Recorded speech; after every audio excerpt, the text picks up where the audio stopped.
अध्याय 480 देवताओं की दूसरी पीढ़ी की नींव। अध्याय 480 देवताओं की दूसरी पीढ़ी की नींव।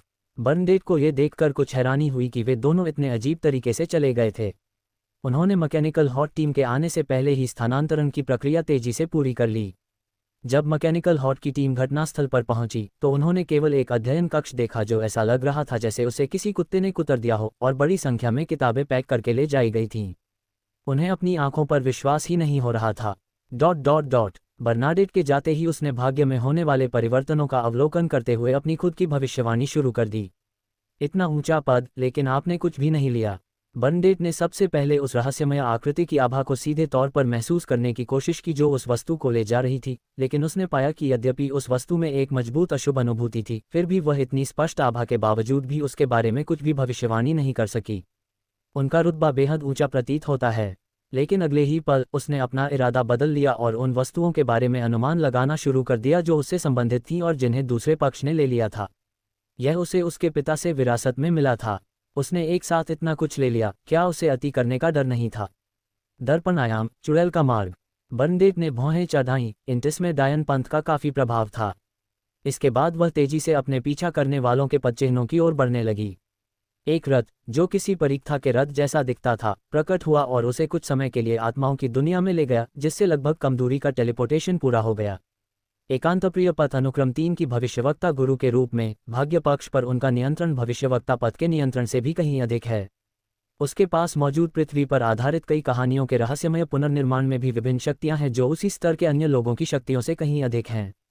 बार बार दर्पण छलांग लगाने की तकनीक का इस्तेमाल करते हुए ताओयू पास के ही एक खाली कमरे से बाहर निकला ही था कि उसे आत्माओं की दुनिया में बदलाव का आभास हुआ। तभी उसने बर्नाडेट को आत्माओं की दुनिया से रथ चलाते हुए आते और उसका रास्ता रोकते हुए देखा। जैसे जैसे लताएं नीचे की ओर झुकती गईं, ताओयू को एक बार फिर यह एहसास हुआ कि आसपास का इलाका एक एकांत स्वर्ग बन गया है। फिर उसने अपने सामने खड़ी बर्नाडेट की ओर देखा और भौहें चढ़ा लीं। सुंदर महिला, मैं आपका शत्रु नहीं बनना चाहता। क्या आप वाकई बैकलैंड में मुझसे लड़ना चाहती हैं? यह एक बहुत ही विचित्र क्षमता है, इसके पीछे के तरीकों का पता लगाना भी मुश्किल है। बर्नडेट ने ताओयू के प्रश्न का उत्तर दिए बिना उसकी ओर देखा, मानो वह केवल एक तथ्य बता रही हो। मैं बस इतना जानना चाहता हूं कि आपने ये चीजें क्यों लीं। बर्नडेट दृढ़ निश्चयी लग रही थी, मानो उसने अपना मन बना लिया हो। अगर ताओयू ने आवाज नहीं उठाई होती तो शायद उसे इस बात की परवाह भी नहीं होती कि उसने ऐसा किया है, भले ही यह बैकलैंड था। उसे अपनी पहचान छुपाने की क्षमता पर काफी भरोसा था। लगता है बात करने का कोई फायदा नहीं है। चूंकि मिस्टर फूल अपनी पहचान उजागर नहीं करना चाहते थे और न ही अपनी पहचान स्वीकार करना चाहते थे, इसलिए ताओयू स्वाभाविक रूप से उन्हें इतनी आसानी से नहीं बेचेंगे। फिर उसने धीरे से सांस छोड़ी और कुछ हिचकिचाहट के साथ कहा, आप बहुत मजबूत हैं। सीक्वेंस 4 के विपरीत, आप अपने कार्यों पर नियंत्रण नहीं रख सके और चर्च का ध्यान आकर्षित किया। आपको पूरी जिम्मेदारी लेनी होगी। मुझे ऐसा नहीं लगता। बर्नडेट को अपने रहस्यमय पुनः प्रकट होने पर पूरा भरोसा था। दूसरे पक्ष ने अनुमान लगाया कि यह लगभग चौथे क्रम का मामला था और वह इससे आगे नहीं बढ़ सकती थी। क्लिक करें टिल्ड। मकड़ी के जाले जैसी दरारें चारों ओर दिखाई देने लगी और बर्नाडेट की आंखें आश्चर्य से चमक उठीं। फिर आपको मकड़ी के जाले जैसी दरारें दिखाई देती हैं जो अंडे के छिलके की तरह टूटती जाती हैं और उनके टुकड़े एक के बाद एक गिरते जाते हैं। उस क्षत विक्षत स्थान के परे बैकलैंड की सड़कें नहीं बल्कि एक गहरा अंधकार में विस्तार था। उससे एक भयावह और द्वेषपूर्ण आभा उत्पन्न हुई। उससे निकलने वाली आभा बिल्कुल वैसी ही थी जैसी उसके प्रतिद्वंदी से निकल रही थी, लेकिन वह कहीं अधिक शक्तिशाली थी। ऐसा लग रहा था मानो पूरी दुनिया इस बदबूदार काली मिट्टी से भर गई हो। गुरुजी, ये काफी मुश्किल होने वाला है। इस स्थान में धीरे धीरे एक विकृत काली आकृति बनी और फिर वह ठोस रूप में स्काइथर की छवि में तब्दील हो गई। वह भी इस दुनिया से बुरी तरह बंधी हुई थी और केवल अंतर्निहित सीमा के भीतर ही रह सकती थी। हालांकि मूल अवरोध, जो पूरी तरह से अलग हो गया था, ताओयू द्वारा प्रार्थना के माध्यम से काली मिट्टी भरने के बाद पुनः सक्रिय हो गया। अब कम से कम प्रार्थना की अवस्था में इसका नाम लगभग स्पष्ट हो गया है।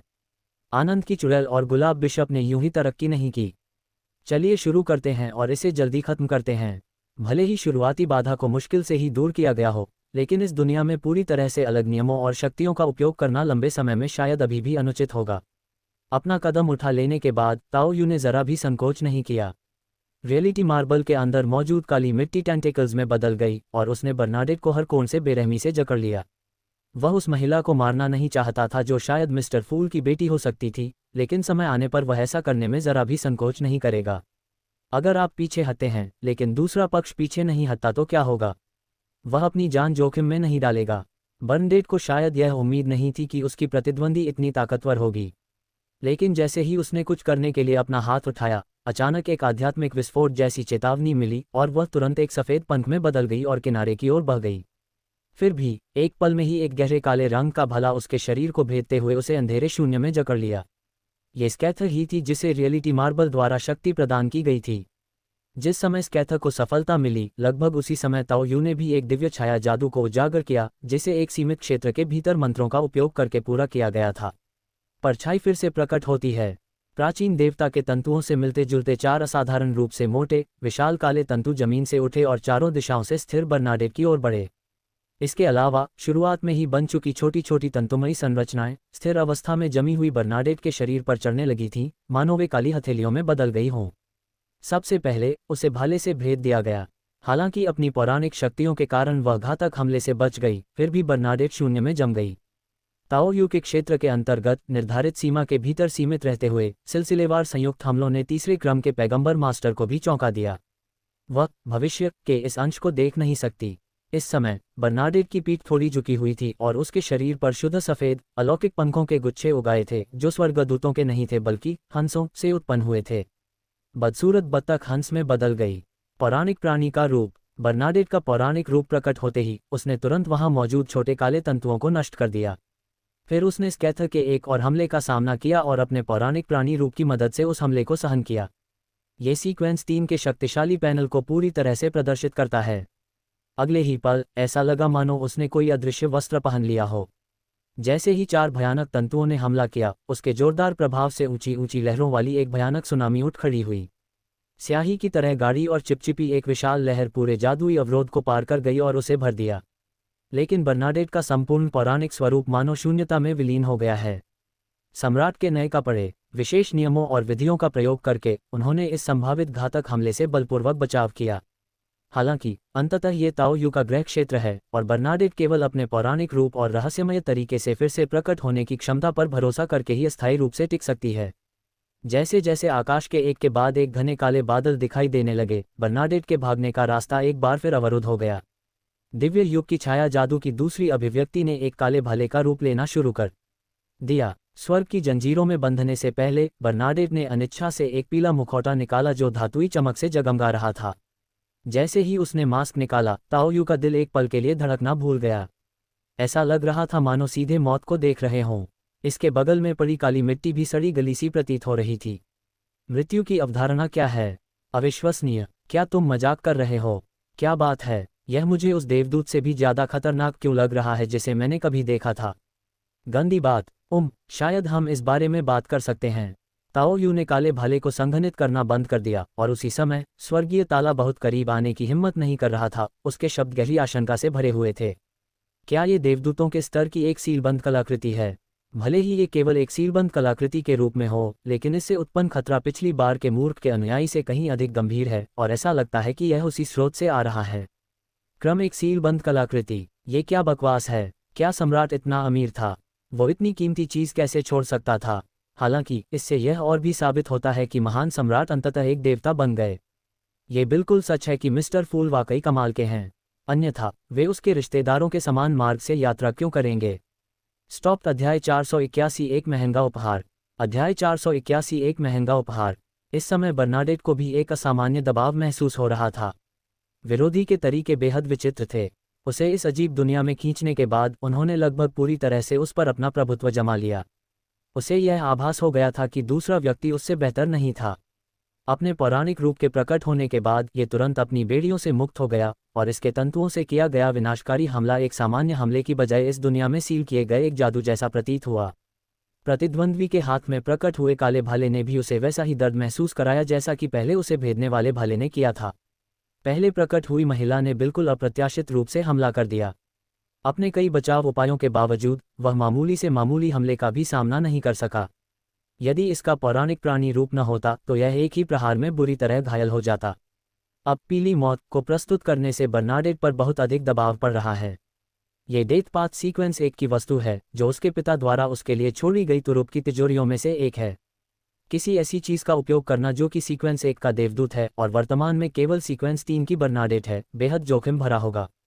इस वस्तु का दुष्प्रभाव यह है कि यह धीरे धीरे उपयोगकर्ता को मृत्यु की ओर ले जाता है, जिससे वह मुखौटे का गुलाम बन जाता है। हालांकि अगर वह इस वस्तु का उपयोग करती है तो उसे ये भी विश्वास है कि वह इस स्थान को नष्ट कर सकती है या यहाँ तक कि सीधे अपने प्रतिद्वंद्वी को भी नष्ट कर सकती है। सफलता मिलने के बाद कोई व्यक्ति जीवित रह सकता है या नहीं, ये बिल्कुल अलग बात है। अब जब ताओ यू को खतरे का आभास हो गया था तो उसने हमला करना बंद कर दिया और उसे प्यार से समझाने की कोशिश की, जिससे बर्नाडेट को भी राहत मिली। उसने अपने होंठ सिकुड़े और अपने सामने खड़ी काली आकृति और उसके साथ चल रही खूबसूरत महिला को देखा। बर्नाडेट ने धीरे से आह भरी। मैंने पहले लापरवाही बरती थी और मैं उसके लिए माफ़ी मांगता हूँ। ताओ यू ने बर्नाडेट की ओर देखा जो बिना कुछ कहे उसे पकड़ने आई थी, और उसने वास्तव में झुककर माफ़ी मांगी। मुझे एक बार फिर ताकत के साथ आने वाले रुतबे का एहसास हुआ। मैंने थोड़ी जल्दबाजी की, लेकिन आपने मुझ पर इतना दबाव डाला कि मेरे पास इस रणनीति का सहारा लेने के अलावा कोई विकल्प नहीं बचा। अब मैं स्थानिक अवरोध को हटा दूंगा। जहां दूसरी पार्टी ताकत का सम्मान करती थी, वहीं ताओ यू भी ताकत का सम्मान करता था। दरअसल बर्नाडेट खुद बेहद शक्तिशाली थी और ताओ युक्वान ने उसे हराने के लिए अचानक 3 तरफा हमले का सहारा लिया। 2 अंतर्निहित दिव्य जादुई मंत्रों में से एक को प्रतिद्वंद्वी ने पहले ही निष्क्रिय कर दिया है।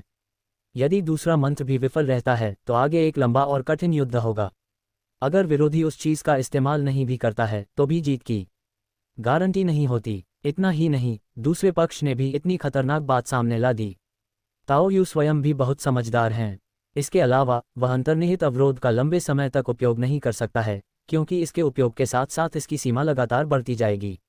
दूसरे पक्ष को घूरते हुए ताओ यू ने धीरे धीरे अपने हाथ में मौजूद काले भाले को फैला दिया और घोर अंधकार की बाधा धीरे धीरे टूट गई, जिससे बाहरी दुनिया प्रकट हो गई। तभी बर्नाडेट को आश्चर्य के साथ एहसास हुआ कि उसका स्वर्ग अभी भी उसी जगह पर था। उस समय दोनों के बीच संबंध गुप्त थे। ऐसा नहीं था कि प्रतिद्वंद्वी ने उसके हमले को तहस नहस कर दिया, बल्कि उन्होंने उसे अतार्किक रूप से उसके अपने ही स्वर्ग के भीतर एक दूसरी दुनिया में खींच लिया।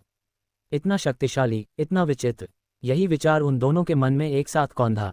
क्या मैं आपसे एक प्रश्न पूछ सकता हूँ? मैं एक निश्चित कीमत चुकाने को तैयार हूँ। बर्नाडेट बोलने से पहले एक पल के लिए रुकी। अगर आप सम्राट रोसेल के बारे में पूछ रही हैं तो मैं केवल क्षमा मांग सकती हूँ, राजकुमारी बर्नाडेट। ताओ यू के शब्दों ने बर्नाडेट की आंखों में चमक ला दी और वह उसे ध्यान से देखने लगी। आपको किस बात का अफसोस है? मुझे खेद है, मुझे भी इससे ज़्यादा जानकारी नहीं है, लेकिन मैं इतना संकेत दे सकता हूँ कि मेरे अनुमान के अनुसार वह अभी भी जीवित है। अगर मेरा अनुमान सही है तो देवत्व के मार्ग पर चलते ही वह पागल हो गया होगा। दोनों पक्षों द्वारा अपनी शत्रुता को एक तरफ रखने के बाद ताओ यू ने इस बात पर विचार करना शुरू किया कि अहंकारी बूढ़े पिता और विद्रोही बेटी को कैसे एक साथ लाया जाए। मिस्टर फूल वाकई चिंता का विषय है। ... वह काफ़ी उदार है, मिस्टर फूल से कहीं ज़्यादा। ताओ यू ने अपने हाथ में मौजूद वस्तु को देखा, उसकी आंखों में एक अजीब सा भाव आ गया। यह एक सीलबंद कलाकृति है जिसे विधिवत रूप से सीलबंद किया गया है, और ये ताओ यू के कब्जे में मौजूद पहली अर्धदेवता स्तरीय वस्तु भी है। प्रेरक सींग बजाने के बाद आपके अधीनस्थों की शक्ति आपकी ओर एकत्रित हो जाएगी और आपको होने वाली क्षति आपके अधीनस्थों के साथ साझा हो जाएगी। सींग का उपयोग करते समय आपका शरीर आसानी से इस्पात जैसा कठोर हो जाएगा, जो बहुत अधिक क्षति सहन कर सकता है, लेकिन धीरे धीरे अपरिवर्तनीय कठोरता आ जाएगी। इसका उपयोग किसी विशेष अनुष्ठान के लिए सामग्री के रूप में भी किया जा सकता है। और यह वस्तु जो अर्धदेवता स्तर के अनुरूप है, कोई और नहीं बल्कि hunter path sequence 4 iron blooded knight है। ओह, यह मेरी योजना से थोड़ा अलग है। मुझे नहीं लगता कि मिस्टर फूल मुझे दोष देंगे। ताओ यू ने मूर्ख के साथ विश्वासघात नहीं किया, बल्कि उसने दृढ़तापूर्वक आश्वासन दिया कि सम्राट रोसेल की मृत्यु नहीं हुई है और वह पिता और पुत्री के पुनर्मिलन में मदद करने के लिए अपनी पूरी कोशिश करेगा। बर्नाडेट से उनके सटीक शब्द थे। सम्राट रोसेल को अपने जीवन के अंतिम वर्षों में समस्याओं का सामना करना पड़ा, संभवतः देवत्व प्राप्त करने के उनके मार्ग के कारण। हो सकता है कि वे इस समय सो रहे हों, या हो सकता है कि वे जागने लगे हों और अपनी शक्ति पुनः प्राप्त कर रहे हों। मैं निश्चित रूप से तुम्हारी मदद करूंगा। इसके बदले में उसे बर्नाडेट का मैसेंजर स्पेल प्राप्त हुआ और उसने अपने स्वयं के संदेशवाहकों की भर्ती करना और बरती जाने वाली सावधानियों के बारे में सीखा। सीक्वेंस 4 आइटम के जुड़ने से, जिसका वह उपयोग कर सकता था, ताओ यू को लगा कि यह एक बहुत ही सस्ता सौदा है। सभी पहलुओं पर विचार करें तो बर्नाडेट निस्संदेह दुनिया की सबसे धनी महिला और दूसरी पीढ़ी की एक बेहद धनी उत्तराधिकारी हैं। एक छोटी सी चीज़ निकालना भी मेरे लिए बहुत तनावपूर्ण हो जाता है। इसीलिए तो वह मिस्टर फूल की बेटी है। ताओ यू के चेहरे पर प्रशंसा का भाव झलक रहा था। वह मूल रूप से एक रोज बिशप सीक्वेंस 6 और एक विच सीक्वेंस 6 था, और हंटर इस बात को लेकर दुविधा में था कि क्या किसी के पहले सीक्वेंस 5 तक पहुंचने का इंतजार किया जाए। लेकिन अब संकोच मत करो, बस कर दो। जब सीक्वेंस 4 की सामग्री आसानी से उपलब्ध है तो मुझे किस बात की चिंता करनी चाहिए। इन उच्च स्तरीय अनुष्ठानों का उद्देश्य आध्यात्मिकता को बनाए रखना और पागलपन से बचना है। मुझे इससे अप्रभावित रहना चाहिए। मुख्य बात शारीरिक दबाव को सहन करना है। जब तक मैं औषधियों को ठीक से पचा लेता हूं, मुझे उन्हें पूरी तरह पचाने की भी आवश्यकता नहीं है। जब तक मैं प्रारंभिक असुविधा को सहन कर सकता हूं और इससे कोई नकारात्मक प्रभाव नहीं पड़ता, तब तक ठीक है। ताओ यू बहुत उत्साहित था। सम्राट रोसेल की विविध वस्तुओं से भरा एक बड़ा थैला लेकर वह एक सुनसान गोदाम में पहुंचा। फिर उसने ध्यान से अंदर खोजना शुरू किया और कुछ ही देर में ताओ यू को एक खास बुकमार्क मिल गया। लेकिन लगता है इसमें सक्रियण का कोई मंत्र है। खैर, मैं सामान लेकर पहले वापस चलता हूँ। ताओ यू मूल रूप से इस अज्ञात टैरो कार्ड को हाथ में लेकर जाने ही वाली थी, लेकिन सम्राट रोसेल के बिखरे हुए अवशेषों को देखते हुए उसने अपने मन में विचार किया, क्या इससे मिस्टर फूल को अपनी याददाश्त वापस पाने में मदद मिल सकती है। वैसे भी इसे खोना व्यर्थ है, चलो इसे उनके लिए बलिदान के रूप में अर्पित कर देते हैं। ... इसी बीच अनुष्ठान समाप्त होने के बाद घर लौटकर आराम करने ही वाले क्लेन को फिर से वही मायावी प्रार्थना सुनाई दी। कुछ झुंझलाहट के साथ वह वापस बाथरूम में चले गए और सोचने लगे। मेरे गांव के एक साथी ने उच्च कोटि के साधक के समान विशेष क्षमताओं का इस्तेमाल किया और वह पहले ही भाग निकला, इसलिए वह ठीक होना चाहिए। मुझे आश्चर्य है कि क्या वह किसी मुसीबत में फंस गया। उसे सचमुच डर था कि दूसरा पक्ष उससे मदद की भीख मांगेगा या कुछ और करेगा। अगर आपके गांव वाले भी दुश्मन का सामना नहीं कर सकते तो आप बिल्कुल बेकार हैं। मुझे सच में समझ नहीं आता कि उसे मूर्ख पर इतना भरोसा कहां से मिलता है, सिर्फ इसलिए कि वह एक बार पुनर्जीवित हो चुका है। फिर धूसर कोहरे में पहुंचकर क्लेन ने सम्राट रोसेल से संबंधित किताबों और दैनिक उपयोग की वस्तुओं के बिखरे हुए ढेर को देखा, और यहां तक कि एक टॉयलेट सीट को भी देखा, और वह गहन चिंतन में डूबने से खुद को रोक नहीं सका। क्या इस जगह का इस्तेमाल कूड़े के ढेर के रूप में किया जा रहा है? ऐसा सोचने के बावजूद क्लेन ने खुद को सामान के ढेर में और भी गहराई से दबा लिया और फिर से खोजना शुरू कर दिया। क्या पता, अगर दूसरे पक्ष को टैरो कार्ड मिला ही न हो, क्या इससे आपको ही फायदा नहीं होगा? ... क्या तुम्हें कल रात अच्छी नींद नहीं आई? तुम्हारी आंखें इतनी लाल क्यों हैं? अगले दिन ताओ यू ने पहल करते हुए क्लेन से संपर्क किया और उसे आंखों के नीचे काले घेरे और लाल आंखों के साथ देखकर कुछ आश्चर्यचकित रह गया। मुझे नींद आने में परेशानी हो रही है। भूल जाओ कि तुम्हें रात्रि गिरजाघर में शिक्षा दी गई थी, देर रात तक जागना अच्छी आदत नहीं है। ताओ यू ने गंभीरता से बात की। फिर उसने एक बुकमार्क निकाला और कहा, मैंने इसे रोसेल स्मारक प्रदर्शनी से चुराया है। ये टैरो कार्ड होना चाहिए, जैसे रेड हाई प्रीस्ट। मैं इसे समझने के लिए आपकी सलाह चाहती हूँ। क्या आप इसे चोरी कहते हैं? क्लेन को उस कूड़े के ढेर की याद आई जिसमें उसने पूरी रात धुंध के कोने में छानबीन की थी, और उसके होंठ हल्के से फड़क उठे। अगर मुझे पता होता कि तुम मुझे ढूंढने आओगे तो मैं पूरी रात जागता क्यों रहता। मुझे अब जोकर को पचाने की जरूरत नहीं है, सच में। मैं पहले से ही जादूगर हूँ। जोकर की भाव भंगिमाओं को नियंत्रित करने की क्षमता पर भरोसा करते हुए क्लेन रोने की इच्छा का कोई भी संकेत दिखाने से बचने में कामयाब रहा। स्टॉप। अध्याय 482 उदार। अध्याय 482 उदार। हे, मैंने तुमसे कहा था कि खूब पढ़ाई करो, अब तुम्हें ज्ञान का महत्व समझ आ गया होगा, है ना? पूरी रात ताओ यू द्वारा प्रताड़ित किए जाने के बाद क्लेन ने अंततः प्राचीन हर्मेस में बर्नार्ड का उच्चारण करने और ब्लैक एम्परर टैरो कार्ड के भेष को तोड़ने के बाद विजय की अनुभूति की। ये पुस्तक पहली बार प्रकाशित हो रही है, जो आपको त्रुटियों और अव्यवस्थित अध्यायों से मुक्त पठन अनुभव प्रदान करती है। मैं बहुत जल्दी सीख जाता हूँ, लेकिन मैं एक व्यावहारिक व्यक्ति हूँ, इसलिए मैं मुख्य रूप से उपयोगी चीजें ही सीखता हूँ। टैरो कार्ड का अर्थ समझने के बाद ताओ यू अवाक रह गया। उसने पहले भी बर्नाडेट से कोशिश की थी, लेकिन वह पूरी तरह बेकार साबित हुई। इच्छा शक्ति से अनुवाद करने की शक्ति उन ग्रंथों का अनुवाद नहीं कर सकती जिनमें शक्ति निहित होती है। ये कुछ अर्थों को समझने में मदद कर सकती है, लेकिन इतने शक्तिशाली ग्रंथों में उन्हें व्यक्त नहीं कर सकती। इसलिए ताओ यू प्राचीन हेरमेस के कुछ शब्दों को समझ सकता है और अपनी समझ के बल पर जल्दी से उनमें महारत हासिल कर सकता है, लेकिन वह मुख्य रूप से अनुष्ठानों में आवश्यक शब्दावली पर ध्यान केंद्रित करता है। उसके लिए इतने असामान्य नाम का उच्चारण करना थोड़ा मुश्किल था। हालांकि हम पहले से ही जानते हैं कि इनमें से प्रत्येक देवत्व की ओर ले जाने वाले मार्ग का प्रतिनिधित्व करता है, लेकिन काले सम्राट का मार्ग वास्तव में काफी विचित्र है। क्लेन को ब्लैक एम्परर की विधियों का एक सेट भी मुफ्त में मिल गया। ब्लैक एम्परर के राज्याभिषेक अनुष्ठान और कुछ परिचय देखने के बाद वह आह भरे बिना नहीं रह सका। जब तक काले सम्राट की नीतियां और अवशेष मौजूद रहेंगे, तब तक मृत्यु के बाद भी काले सम्राट का पुनरुत्थान हो सकता है। ये पूरी प्रक्रिया नियमों की विभिन्न खामियों का फायदा उठाकर की गई है, जिससे ये बेहद शक्तिशाली प्रतीत होती है। पुनरुत्थान भी मृत्यु के नियमों में एक खामी है। हाँ, ओम। ताओ यू ने ये देखा और उसकी आंखों में एक अजीब सा भाव आ गया। पुनरुत्थान, पुनर्जन्म, सम्राट रोसेल, श्रीमान मूर्ख। मामला सुलझ गया। क्लेन, जो उसके बगल में खड़ा था, अचानक ताओ यू के चेहरे पर उत्साह का भाव देखकर दंग रह गया, क्योंकि वह लगातार कार्ड को रगड़ रहा था। कुछ पल के आश्चर्य के बाद उसने खुद को जोकर से जबरदस्ती संभाला ताकि उसका चेहरा भावहीन न हो जाए। ऐसा प्रतीत होता था कि वे ताओ यू के मन की बात भी समझ रहे थे। हे, अगली बार जब मैं बर्नाडेट से मिलूंगी तो उसे यह संदेश दे दूंगी। मुझे आश्चर्य है कि बदले में मुझे क्या मिल सकता है। ताओ यू के उत्साहित शब्दों ने क्लेन को आश्चर्यचकित कर दिया। क्या तुमने बर्नाडेट को देखा? हालांकि क्लेन ने कल ही दूसरे पक्ष की पहचान का अनुमान लगा लिया था, लेकिन उसने ये भी देखा कि ताओ यू सफलतापूर्वक भाग निकला था। क्या वह गिर गया था? आप उसे अपना बेतुका अनुमान बताकर मिस्टर फूल की पोल नहीं खोलेंगे, है ना? क्लेन ने अपने मस्खरे जैसे हाव भाव का जबरदस्ती इस्तेमाल करके अपने ग्राउंड हॉग को चीखने से रोका। चाहे वह किसी उच्च पदस्थ व्यक्ति द्वारा निशाना बनाया जाना हो या शर्मनाक संबंध और पहचान, उसे ये सब असहनीय लगता था। हाँ, बुकमार्क चुराते समय मेरी उससे टक्कर हो गई थी और हम लगभग हाथापाई पर उतर आए थे। सौभाग्य से मैंने अपने कुछ अनुमानों से उसे शांत कर दिया और बदले में मुझे कुछ लाभ भी मिले। मुझे आश्चर्य है कि सम्राट ने उसके लिए कितनी अच्छी चीजें छोड़ी होंगी। ताओ यू ने उस भयावह मुखौटे और इनाम के तौर पर मिलने वाली सीक्वेंस 4 वस्तु के बारे में सोचा और आह भरे बिना नहीं रह सका। ठीक है, मैं आपको भुगतान के तौर पर एक प्रति कॉपी करने दूंगा, क्या ये काफ़ी है?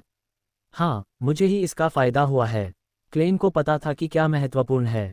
हालांकि उसे टैरो कार्ड्स की बहुत लालसा थी, लेकिन वह ये भी जानता था कि अनुवाद में मदद करने मात्र से ही उसे देवत्व प्राप्त करने का निःशुल्क मार्ग मिल रहा था, जो उसके लिए निश्चित रूप से एक फ़ायदे का सौदा था। ...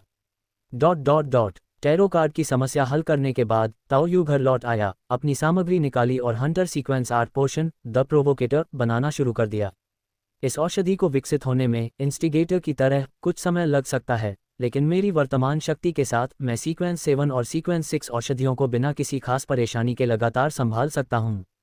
मैंने इसे पहले इसलिए नहीं लिया क्योंकि मैं पहले सीक्वेंस 5 प्राप्त करना चाहता था और मैं कोई भी अनपचा या कच्चा एहसास नहीं जोड़ना चाहता था।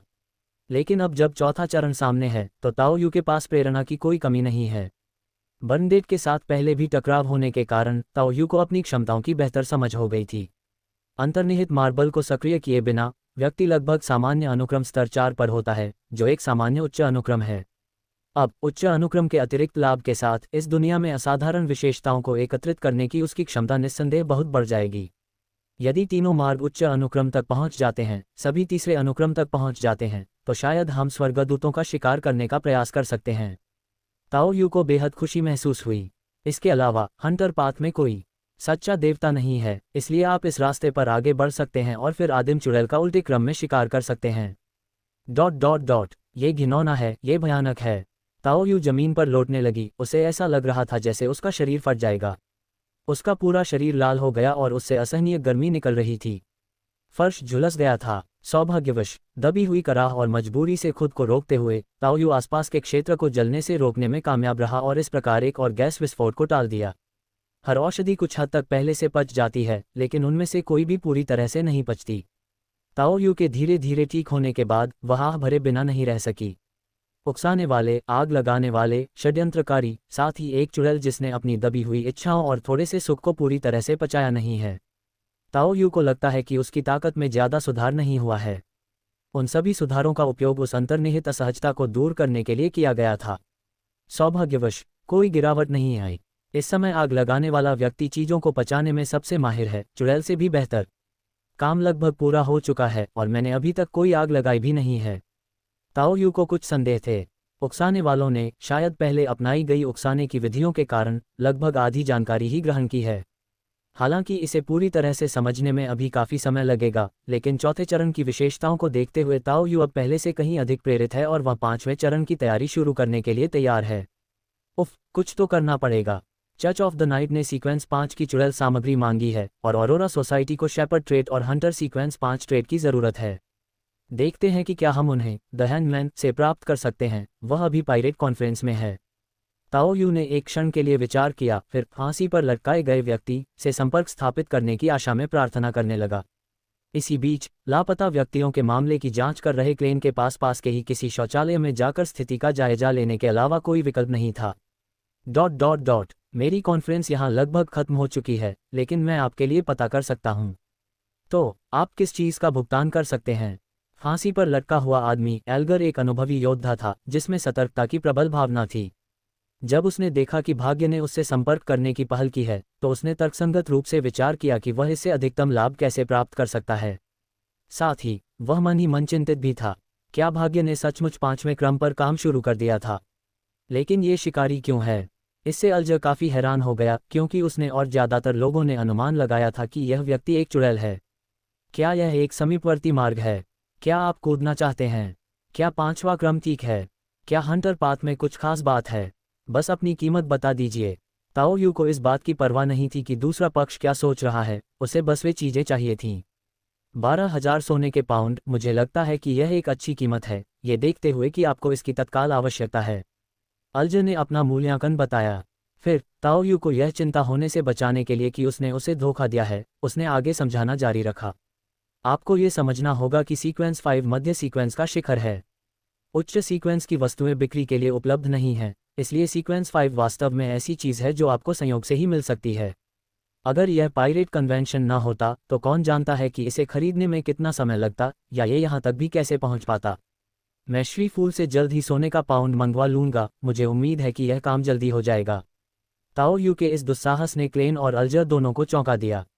उसने पलक झपकाए बिना ही 12,000 पाउंड सोने के सिक्के निकाल लिए। क्या तुम मजाक कर रहे हो? एक नेक महिला भी ऐसा नहीं करेगी, है ना? ऐसा नहीं है कि मिस जस्टिस कंगाल हैं, बल्कि बात यह है कि वह इस तरह के बर्बर तरीके का सहारा नहीं लेंगी। स्टॉप। अध्याय 483 सतत पाचन।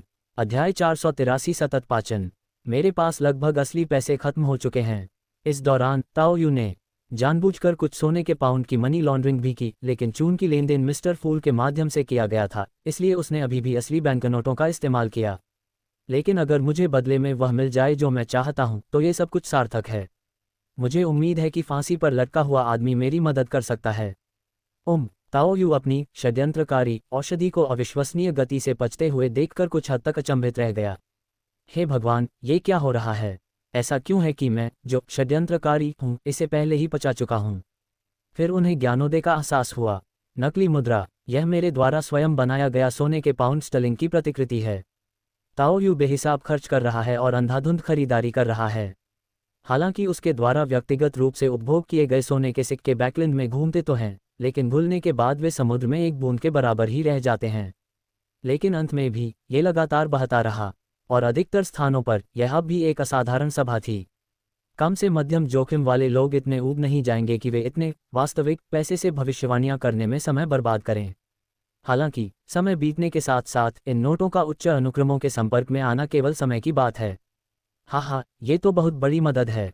ताओ यू की आंखें उत्साह से भरी हुई थीं और उसे नकली पैसे रखने का पता चलने की बिल्कुल भी चिंता नहीं थी। इतने सारे लेन देन के माध्यम से इतनी बड़ी मात्रा में असली धन की हेराफेरी करने के बाद उसे पकड़े जाने की बिल्कुल भी चिंता नहीं थी। इसका बाद के उपयोग पर भी कोई खास असर नहीं पड़ेगा। अगर ऐसी असली नोटों की खबर सार्वजनिक हो गई तो दहशत फैल सकती है। कितने असाधारण लोगों में भविष्य बताने की क्षमता होती है। चाहे वे कितनी भी मेहनत कर लें, वे पैसे गिनने वाले नहीं बन सकते। इसके विपरीत यदि कोई वास्तव में किसी षड्यंत्रकारी व्यक्ति से निपटने की परेशानी उठाए तो कल्पना मात्र से ही पता चल सकता है कि यह कितना बड़ा सिरदर्द होगा। चुड़ैल का बनाया हुआ पे भी संयोगवश पच रहा है, कितना अद्भुत है। घबराहट। आर्थिक संकट भी एक प्रकार का संकट ही है। वह केवल अपने पैसों से संतुष्ट नहीं था, वह उन्हें बेहिसाब खर्च करना चाहता था और भी अधिक सोने के पाउंड प्रचलन में लाना चाहता था, और यह सब और भी अधिक असली सोने के पाउंड के बदले में करना चाहता था। जैसे जैसे ताओ यू बेहिसाब पैसा खर्च कर रहा था, विभिन्न बाजारों और यहाँ तक कि गिरोहों में घूम रहा था और बड़ी मात्रा में नकदी लुटा रहा था, आखिरकार उसने 2 जादुई औषधियों को पचा लिया, चुड़ैल और षड्यंत्रकारी। उस सुगमता ने पिछली असुविधा को आधे से अधिक कम कर दिया, और अब चुनौती देने वालों की संख्या लगभग आधी हो गई है और आग लगाने वाली औषधियों की संख्या तो और भी कम हो गई है। उस समय पैसे छापना एक उत्तम विकल्प था। एक गुंडे के साथ 1 दर्जन और नोटों का आदान प्रदान करने के बाद ताओ यू थोड़ी देर के लिए रुका, यह महसूस करते हुए कि कोई असाधारण व्यक्ति आ रहा है। आपकी प्रतिक्रिया का समय बहुत धीमा नहीं था। ताओ यू को आश्चर्य नहीं हुआ। जब भी वह पैसे बदलने के लिए बाहर आता था तो वह नोटों का रूप बदल देता था और उनमें मुट्ठी भर काली मिट्टी भर देता था। अन्यथा यदि हम जानते हैं कि हमने पहले ही उच्च अनुक्रमों की जागरूकता को जागृत कर दिया है तो सतर्क न रहना बहुत ही लापरवाही भरा होगा। ताओ यू को इस बात का भी अंदाजा था कि इस मामले ने शायद पहले ही उच्च कोटि की इकाइयों का ध्यान आकर्षित कर लिया होगा। हालांकि चर्च में उच्च पदस्थ सदस्यों का भी बहुत महत्वपूर्ण स्थान होता है, इसलिए शुरू से ही उन्हें इन तुच्छ मामलों की जांच करने देना असंभव है।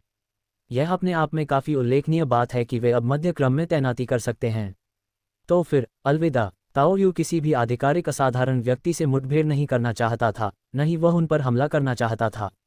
उनकी गतिविधियों पर ध्यान देने के बाद उसने जानबूझकर कुछ सुराग छोड़े और फिर एक असाधारण अधिकारी की अप्रत्याशित उपस्थिति में वह सीधे पास के एक दर्पण में कूद गया और गायब हो गया।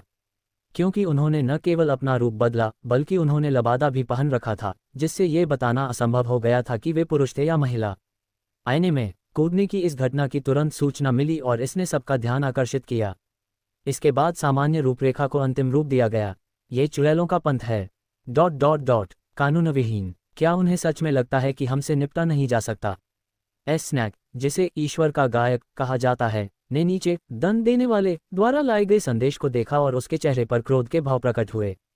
ये तो बेहद शर्मनाक है, क्योंकि इससे पहले एक बॉल में ड्यूक ऑफ नेगन की हत्या कर दी गई थी, इसलिए वह इस दौरान अपना ध्यान और ऊर्जा इस महत्वपूर्ण अनुयायी पर केंद्रित कर रहा था। उन्हें आश्चर्य हुआ जब उनके अपने अधिकार क्षेत्र में बड़ी संख्या में बेहद वास्तविक दिखने वाले नकली नोट दिखाई दिए। यह एक जाली नोट है जिसकी प्रामाणिकता को भविष्यवाणी के अलावा किसी अन्य तरीके से अलग नहीं किया जा सकता है। जिन लोगों ने ज्योतिष के माध्यम से स्रोत का पता लगाने की कोशिश की, उन्होंने पाया कि उनकी विधियां पूरी तरह से बाधित हो गई थीं, जिससे संकेत मिलता है कि यह एक सुनियोजित और पूर्व नियोजित हमला था। नकली नोटों की यथार्थता ने ईश्वर के गायक को भी भयभीत कर दिया, जो आधा मनुष्य और आधा देवता था। इससे उन्हें यह संदेह हुआ कि संबंधित मशीनें मुद्रा छापने वाले विभाग से लीक हुई थीं।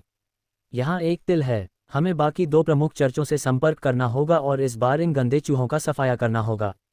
भगवान का गायक पहले से ही गुस्सैल स्वभाव का व्यक्ति था और हाल ही में कई घटनाओं के कारण वह भड़कने की कगार पर था।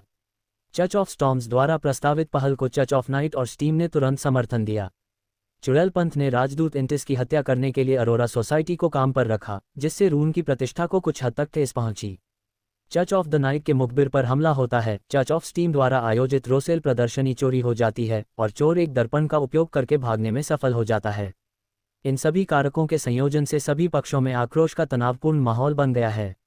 अब तो ऐसा लगता है कि जरा सी बात पर भी यह फट सकता है। सोने के पाउंड की ये प्रतिकृतियां इतनी यथार्थवादी हैं, आप लोग क्या करने की कोशिश कर रहे हैं?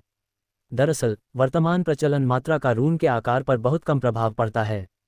अगर रकम कम है तो उन्हें कोई खास फर्क नहीं पड़ता, लेकिन अगर यह संयोजनकर्ता चुड़ैल पंथ और अरोरा सोसाइटी द्वारा बनाया गया है तो यह एक अलग कहानी है।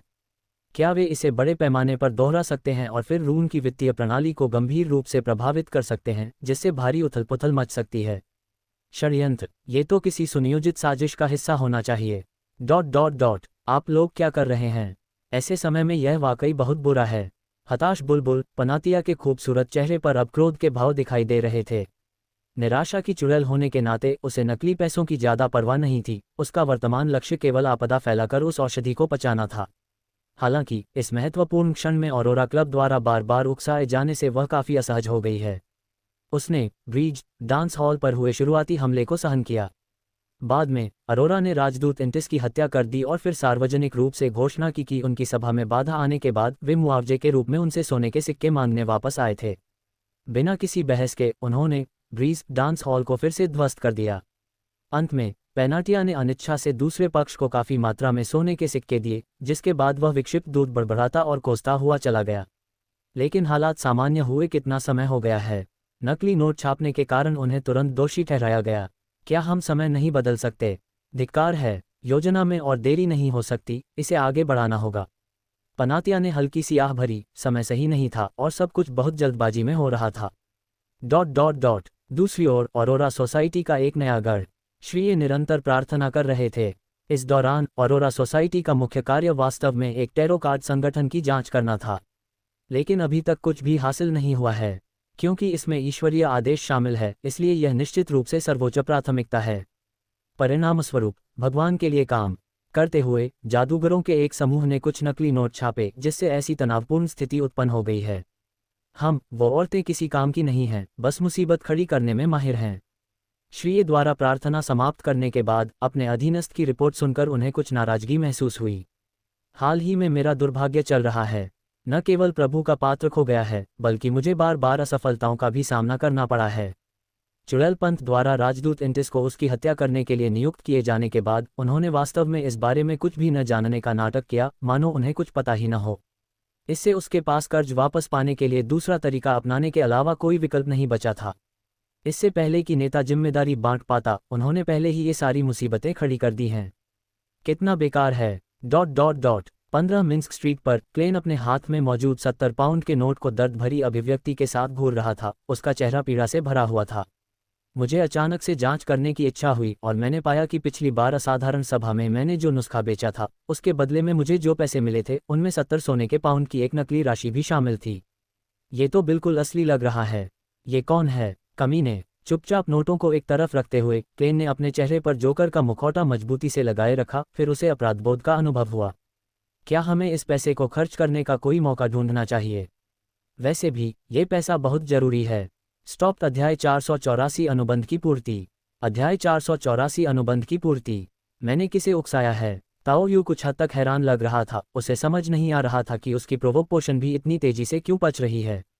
लेकिन कोई बात नहीं, जब तक ये पच सकता है तब तक यह अच्छी बात है। ऐसे में हम तुरंत 5वें चरण पर काम शुरू कर सकते हैं। ताओ यू ने अपने हाथ में मौजूद 2 सीक्वेंस 5 गुणों को देखा। एक डिजीज विच था और दूसरा हंटर पाथ सीक्वेंस 5 रीपर था। जैसा कि उम्मीद थी, यह एक समानांतर मार्ग है।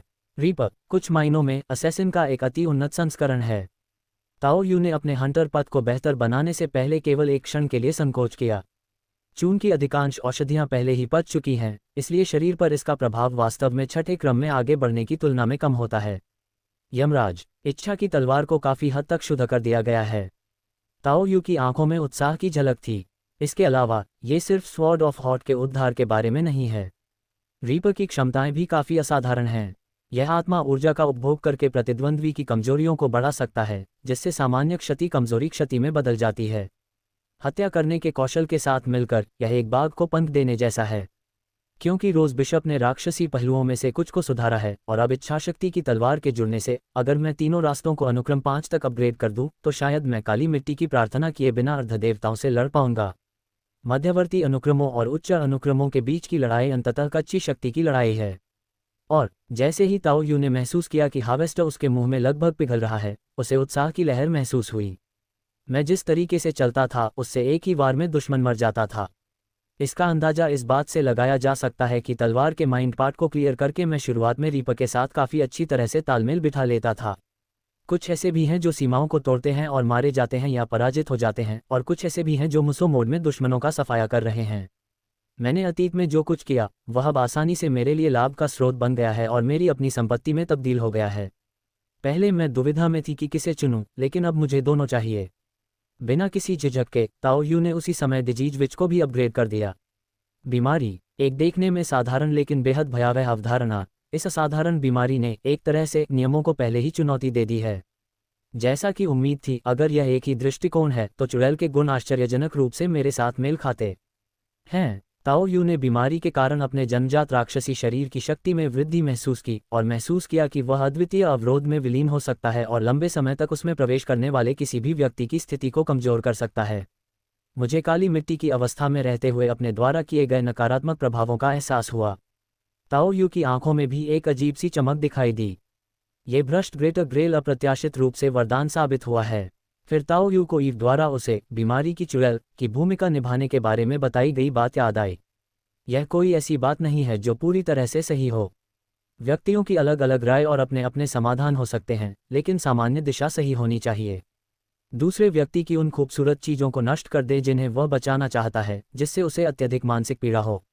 ये कुछ विकृत है। ताओ यू ने थोड़ा सा अपना सिर खुजाया। चूंकि चुड़ैल पंथ ने इस भूमिका निर्वाह पद्धति का आविष्कार किया है, इसलिए आपके लिए इसे स्वयं अनुभव करना बुरा नहीं होगा। सुरक्षा की खूबसूरती क्या है? इसमें इतनी खास बात क्या है? मुझे लगता है कि अगर मैं अपनी बत्तख जैसी गर्दन सीधे उन्हें दिखाऊंगी तो कहीं वे चिढ़ न जाएं। मुझे नहीं पता कि यह थोड़ा विकृत है या नहीं। और अब वे जो कर रहे हैं, क्या हमें उन्हें बता देना चाहिए कि मैंने उनके साथ विश्वासघात किया है? ताओ यू को अपनी पहचान की परवाह नहीं थी और नकली नोटों की घटना से निपटने के बाद उसने तुरंत इससे निपटने के कुछ नए तरीके सोचने शुरू कर दिए। लेकिन तभी खट खट खट की आवाज़ आई। टिल्डा ताओ यू की खिड़की से खटखटाहट की आवाज़ आई और शीशे में शेरोन की आकृति दिखाई दी। इससे ताओ यू एक पल के लिए हैरान हो गई, लेकिन फिर उसे एहसास हुआ कि यह उसी बारे में था जिसका जिक्र उसने पिछली बार किया था। क्या अब शुरू करने का समय आ गया है? ताओ यू ने दूसरे पक्ष से एक प्रश्न पूछा। जैसा कि पिछली बार वादा किया गया था, ताओ यू मना नहीं करेगा जब तक कि इसमें कोई हाई प्रोफाइल सीन शामिल न हो। उच्च क्रम अनुक्रमों से पहले ही निपट चुकी ताओ यू को लगा कि वह साधारण उच्च क्रम अनुक्रमों के साथ भी कोशिश कर सकती है। अगर आप शिकार के दौरान उच्च अनुक्रम विशेषता का उपयोग नहीं भी करते हैं, तब भी आपके पास व्यापार पूरा करने का मौका होता है ना? कुछ अप्रत्याशित घटनाएं घटित हुई हैं। हाल ही में नाइट वॉचेस, मैकेनिकल हॉर्ट और पनिशर ने काफ़ी हलचल मचाई है। उनकी हरकतों से हमारे पीछा करने वाले डर गए हैं और अधीर हो गए हैं, इसलिए हमें समय आगे बढ़ाना पड़ सकता है। शेरोन ने कारण बताया, जिससे ताओ यू काफ़ी हैरान हो गया। ऐसा हो ही नहीं सकता। उन्हें पता है कि आधिकारिक असाधारण संगठन एक बड़ा अभियान चला रहा है और वे तुम्हें ढूंढ निकालने की योजना बना रहे हैं।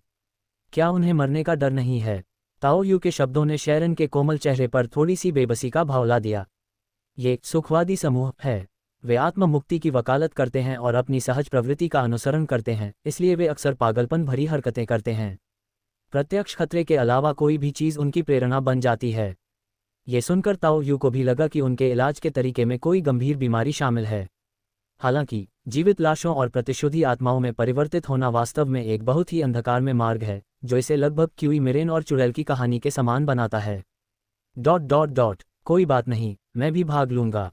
क्लेन भी पिछली बार की तरह ही तुरंत सहमत हो गया। इसके अलावा अब जब वह मध्य स्तर पर था तो क्लेन को अपनी क्षमताओं पर कुछ हद तक भरोसा था। इसके अलावा मेरे साथ एक ग्रामीण होने के कारण मैं कुछ तैयारियां पहले से कर सकता हूं। योजना क्या है? तुम सीक्वेंस 5 के हो और एक प्रतिशोधी आत्मा हो जो छुपकर काम करने में माहिर हो।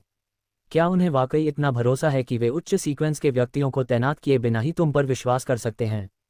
ताओ यू को पता चला है कि उनका पीछा करने वाला एक सीक्वेंस 5 है, जिसके साथ एक सीक्वेंस 6 और एक सीक्वेंस 7 भी है। सच कहूं तो अगर मैं हिस्सा नहीं भी लेता, तब भी अगर हम उस लड़के क्लेन को शामिल कर लेते तो शायद इस टीम से हमें जीतने का मौका मिल जाता। ताओ यू पिछली बार शेरोन के साथ एक पार्टी में गई थी और उसने शेरोन को डेथ पाथ सीक्वेंस 5 से एक असाधारण वस्तु खरीदते हुए देखा था। ताओ यू को यह भी पता चला कि मृत्यु देव मार्ग का प्रतिशोधी आत्माओं पर एक निश्चित संयमकारी प्रभाव होता है। हमारी योजना यह है कि हम चारा बनकर उन्हें एक निर्धारित स्थान पर ले जाएं। और जिस तरह से वे हमारा पीछा करने की हिम्मत करते हैं, यही सुखवादी और मध्यमपंथी लोगों के बीच का अंतर है। पीछा करने वालों के पास क्रिम्सन मून क्राउन नामक एक असाधारण वस्तु है जो पूर्णिमा का प्रभाव पैदा कर सकती है, जिससे हमारे मार्ग की शक्ति बढ़ जाती है, लेकिन टेम्परेंस फैक्शन का इससे मुकाबला किया जाएगा। शेरोन ने कुछ हद तक बेबसी के साथ अपने दृष्टिकोण की कमियों की ओर इशारा किया।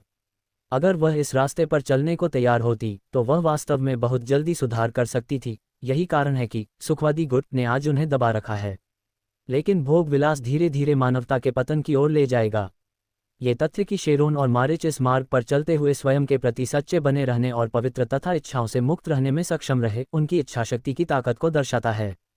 सामान्य परिस्थितियों में उनकी युद्ध क्षमता उन सुखवादी लोगों की तुलना में भी अधिक होती है जो अपना मानसिक संतुलन खोने के लिए प्रवण होते हैं, लेकिन पूर्णिमा का आशीर्वाद सब कुछ बदल देता है। पूर्णचंद ताओ यू को चांद के बारे में सुनकर थोड़ा सा पीटीएसडी हो जाता है और वह अंतरिक्ष में उस भोंसले जैसी चीज के बारे में सोचती है। ऐसा लगता है कि रोज स्कूल मुश्किल में है। वे चंद्रमा में तो विश्वास करते हैं, लेकिन रात्रि की देवी में नहीं। उनके लगातार अजीब होते व्यवहार को देखते हुए ताओ यू के मन में चंद्रमा पर मौजूद किसी चीज का ख्याल आने लगा। मेडिसी के अनुसार वे बाहरी देवता थे और वे बाहरी देवता ग्रह पर किसी चीज की जासूसी कर रहे थे। ये तो स्वाभाविक ही प्रतीत होता है कि वह अपने अंगों को नीचे की ओर फैलाएगा। आपका मतलब है, जब आपके शिक्षक मौजूद थे तब आपकी विचारधारा वास्तव में काफी अच्छी चल रही थी? ताओ यू ने पलटकर एक सवाल पूछा, जिससे शेरोन थोड़ी निराश हो गई। फिर उसने आह भरी और कहा, वास्तव में ईश्वर के पुत्र के जन्म के बाद कुछ समस्याएं उत्पन्न हुईं। शेरोन की शिक्षिका एक देवदूत हैं। हालांकि उन्हें उच्च स्तर पर चल रहे सत्ता संघर्षों की स्पष्ट जानकारी नहीं है, फिर भी उन्हें काफी कुछ पता है। हम ईश्वर का पुत्र? ताओ यू ने एक पल के लिए विचार किया, लेकिन आगे कोई विचार नहीं किया। हालांकि उसने मूर्ख की बेटी का सामना किया था और पूरी ताकत से लड़ने की उसकी क्षमता किसी उच्च पदस्थ व्यक्ति से कम नहीं थी, फिर भी जब बात वास्तव में दिव्य मामलों की आती थी तो उसके मन में कुछ शंकाएं थीं। चाहे कुछ भी हो जाए, बैकलैंड में ऐसा कुछ नहीं होना चाहिए, है ना? ये तो बस असाधारण शक्तियां हैं जो अभी विकास के दौर से गुजर रही हैं। भले ही इनके पास खतरनाक सीलबंद कलाकृतियां हों, मैं अपनी संयुक्त रीपर और विच शक्तियों से इन्हें आसानी से पल भर में मार सकता हूं। फायदा मेरा है। स्टॉप। अध्याय 485 क्या निशाना मैं हूं। अध्याय 485 क्या निशाना मैं हूं। पफ्टिल्ड। चारों ओर से उन पर अंतहीन छायाएं छा गईं, जो पलक झपकते ही वेयरवुल्फ और मरे हुए लोगों को अपनी चपेट में ले लिया। उनमें से एकमात्र व्यक्ति जो 40 वर्ष की आयु का एक सज्जन व्यक्ति प्रतीत हो रहा था, जिसने काला कोट और गहरा लाल लबादा पहना हुआ था, वह तुरंत एक प्रतिशोधी आत्मा में परिवर्तित हो गया और भागने की कोशिश करने लगा। हालांकि वे बड़ी मुश्किल से ही आती हुई परछाइयों से बच पाए। हालांकि उस हमले में हाथ पर लगा वह घाव देखने में स्याही जैसा काला लग रहा था, फिर भी ऐसा महसूस हो रहा था मानो कोई बड़ी धमनी कट गई हो। प्रतिशोध की भावना से भरी अवस्था में भी वह उस न दिखने वाले घाव से अपनी आध्यात्मिक शक्ति को ऐसे बहते हुए महसूस कर सकता था जैसे नल खोल दिया गया हो। यमराज, ये कैसे संभव है? स्टीव अंतिम बार केवल एक वाक्य ही बोल पाया, इससे पहले कि वह पूरी तरह से अंधेरे में घिर गया और उसकी जान चली गई। इस पूरी प्रक्रिया के दौरान शेरोन, मैरिज और क्लेन को हस्तक्षेप करने का कोई मौका नहीं मिला। उनकी सारी सुनियोजित और सावधानीपूर्वक बनाई गई रणनीति पूरी तरह से निरर्थक हो गई। शेरोन को विश्वास नहीं हुआ। उन्होंने कठपुतली कला के एक उस्ताद से निपटने के लिए हाथ मिलाया था, जो उस समय बहुत ही कठिन परिस्थिति में था। कितने दिन हो गए? हालांकि जब वे उनसे निपट रहे थे तो भूमिगत लोक में रहने वाली बुरी आत्माएं एक विचित्र बुरी अवस्था प्रदर्शित कर रही थीं, लेकिन अब ऐसा नहीं है। उसने क्या खाया? सब हो गया जैसा कि तय हुआ था। मैं अपना हिस्सा और तुम्हारा इनाम ले सकता हूँ। ताओ यू मुस्कुराया। एक छोटा सा दान देने के बाद भी उसे मुफ्त में कुछ मिल जाने से वह बहुत खुश था। बैकलैंड में मौजूद सभी आधिकारिक असाधारण वर्ग अब हाई अलर्ट पर हैं और शुद्धिकरण की तैयारी कर रहे हैं। इसलिए ताओ यू का निर्णायक कदम बड़ी हलचल से बचने की उनकी इच्छा से प्रेरित था। उन्होंने शेरोन और अन्य लोगों को चारा बनाकर समस्या का सीधा समाधान किया। आपकी मदद के लिए धन्यवाद। यही वह किताब है जिसका हमने वादा किया था। शेरोन ने ताओ यू को रहस्यों की किताब नामक एक पुस्तक सौंपी, जो कि शुरुआत से तय की गई भुगतान राशि थी। अच्छा, तो बेहतर होगा कि तुम भी दूर ही रहो। ताओ युगांग ने अनायास ही सुझाव दिया कि वे भी फिलहाल छिप जाएं ताकि आधिकारिक असाधारण व्यक्तियों से प्रभावित न हों। अचानक मुझे बेचैनी महसूस होने लगी। अब अपने दोहरे अनुक्रम 51 और अनुक्रम 6 के साथ उसके पास अपना नाम साफ करने के लिए सीधे एक क्षेत्र मार्बल खोलने की क्षमता है। ये कहा जा सकता है कि यदि उसका सामना किसी उच्च अनुक्रम से भी होता है तो वह उन्हें सीधे उसमें खींच सकता है और फिर क्षेत्र मार्बल के भीतर अपनी आत्म प्रार्थना पूरी कर सकता है। लेकिन अब अपनी स्पष्ट ताकत के बावजूद उसे अचानक यह अनुभूति होने लगी है। पफ्टिल्ड। ताओ यू की बांह पर अचानक बिना किसी चेतावनी के एक घाव उभर आया, मानो वह हमेशा से वहीं मौजूद था। यह एक अभिशाप है। सावधान रहो, ये सीक्वेंस 4 का पपेट या सीक्वेंस 3 का साइलेंट डिसाइपल भी हो सकता है। शेरोन ने इस हमले के तरीके को तुरंत पहचान लिया। यह एक अर्धदेवता का अचानक किया गया हमला था। बैकलैंड की मौजूदा स्थिति को देखते हुए वे भला किसी अर्धदेव या अर्धदेवता को कहानी में कैसे शामिल कर सकते हैं? जोखिम और लागत पूरी तरह से असंगत हैं। सिर्फ उन दोनों के लिए। ताओ यू के हाथ पर एक बड़ा घाव था और वह उसके शरीर में फैल रहा था, लेकिन उसे इसकी परवाह नहीं थी और वह बस ठंडेपन से एक खालीपन में देखता रहा। उसकी बाहों पर लगे घाव तेजी से भर रहे थे जबकि उसकी त्वचा मुड़ती और सिकुड़ती जा रही थी। ये तो बहुत अजीब है। एक यमदूत, एक पतित स्त्री, एक चुड़ैल, एक चरवाहा। एक आकृति जो देखने में किसी आत्मा जैसी लग रही थी, धीरे धीरे शून्य से उभरी। उसका चेहरा आश्चर्य से भरा हुआ था।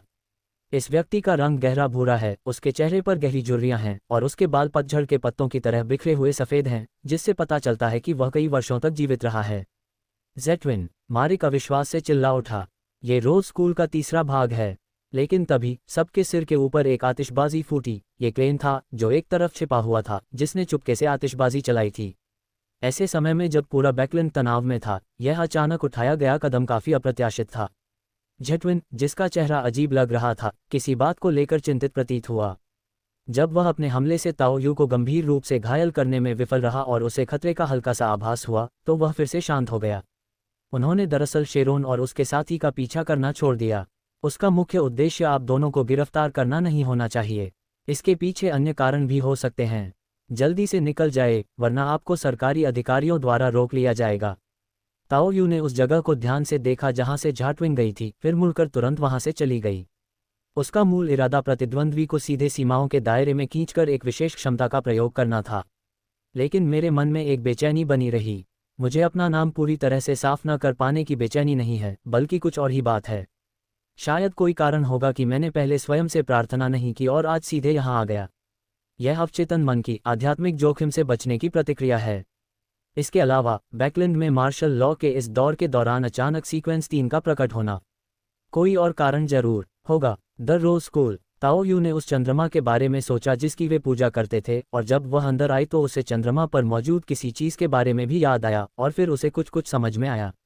यह असल में मेरे लिए ही था। क्या वह चीज़ इस अवरोध के पार इस स्थान को प्रभावित कर सकती है?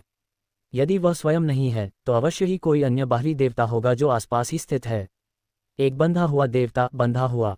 ताओ यू के दिल में गहरी बेचैनी घर कर गई। मैं लगातार अच्छी प्रगति कर रहा था और मैं यहाँ सब कुछ बहुत जल्दी समझ रहा था। लेकिन क्या होगा अगर उन्हें बाहर की उन चीज़ों द्वारा निशाना बनाया जा रहा हो? आप जिस ईश्वर के बच्चे की बात कर रहे हैं, वह कौन सा क्रम है? ताओ यू तेजी से पीछे हटते हुए अपने बगल में खड़ी शेरोन से जल्दी से पूछा, तुम्हारा क्या मतलब है? ये क्रम 1 का देवदूत है, देवता निशा। शेरोन को नहीं पता था कि ताओ यू ने अचानक वह सवाल क्यों पूछा, लेकिन उसकी शिक्षिका द्वितीय क्रम की एक देवदूत थी, इसलिए वह इन चीज़ों से अवगत थी। ये सुनकर ताओ यू ने अपने होंठ सिकोड़ लिए। अब हालात अलग हैं, स्थिति पहले से बिल्कुल बदल गई है। पहले जब तक मैं इस ग्रह पर बाहरी शक्ति का लापरवाही से उपयोग नहीं करता था, तब तक एक सच्चा भगवान भी मुझ जैसे तुच्छ व्यक्ति पर ध्यान देने में रुचि नहीं रखता था। लेकिन बाहर के देवता बिल्कुल अलग हैं। वे अपनी घुसपैठ से अवगत थे, और ऐसा लगता है कि इसने अपने अनुमानित स्थान को कुछ हद तक समझ लिया है। रुको, क्या मैं उनके बारे में बहुत ज़्यादा सोच रहा हूँ? ईश्वर तो संदूषण से मुक्त हो सकता है, लेकिन क्या गिरा हुआ अंश उन्हें रहने की जगह प्रदान करता है? बर्नडेट के साथ अपनी लड़ाई के दौरान उसने जो सुरक्षा घेरा बनाया था, उसे फिर से भरने के लिए उसने प्रदूषण का इस्तेमाल कैसे किया था, ये याद करते हुए ताओ यू को पता था कि उसके घर का स्थान अब शायद पूरी तरह से उजागर हो चुका है। मैं लापरवाह था। ये वास्तव में एक बेहद विचित्र दुनिया है। मैंने ग्रह के बाहर की बाधा पर जरूरत से ज़्यादा भरोसा कर लिया था। वास्तव में दुनिया की इच्छा ने उसे पल भर में बचा लिया। हालांकि उन बाहरी देवताओं के पास ऐसी क्षमताएं नहीं हैं, फिर भी उनके लिए कुछ शक्ति को ग्रहण करना बिल्कुल सामान्य बात है। अन्यथा ये प्रदूषण कहाँ से आता है? धिक्कार है, मैं अब इसके बारे में और नहीं सोच सकता। ताओ यू के अप्रिय भाव को उसके बगल में खड़े लोगों ने भी देखा। शेरोन ने तुरंत माफ़ी मांग ली। मुझे बहुत खेद है, मुझे नहीं पता था कि एक उच्च अनुक्रम वाला जीव हमारा पीछा कर रहा होगा। इससे आपका कोई मतलब नहीं। ताओ यू ने शेरोन की स्थिति पर ज़्यादा ध्यान नहीं दिया। उसने शुरू से ही एक उच्च स्तरीय प्रतिद्वंद्वी की संभावना का अनुमान लगा लिया था, लेकिन अपनी अंतर्निहित सुरक्षा कवच की मदद से वह किसी भी ऐसे व्यक्ति से लड़ने में सक्षम था जो हुआंग बेइबेई जैसी धनी महिला न हो, जिसके पास दिव्य मुहर हो। फिर उसने क्लेन की ओर मुड़कर देखा और कहा, तुम भी घर मत जाओ, मेरा घर भी शायद संक्रमित हो चुका है। इस समय क्लेन भी कुछ हद तक हैरान था। आखिर हो क्या रहा था? अचानक वह घर क्यों नहीं जा पा रहा था? चुप रहो और जल्दी करो और मिस्टर फूल की शरण लेने का रास्ता ढूंढो। मैं तुम्हारी देखभाल नहीं कर पाऊंगा। अगर तुम मेरे साथ मुसीबत में फंस जाओ तो मुझे दोष मत देना।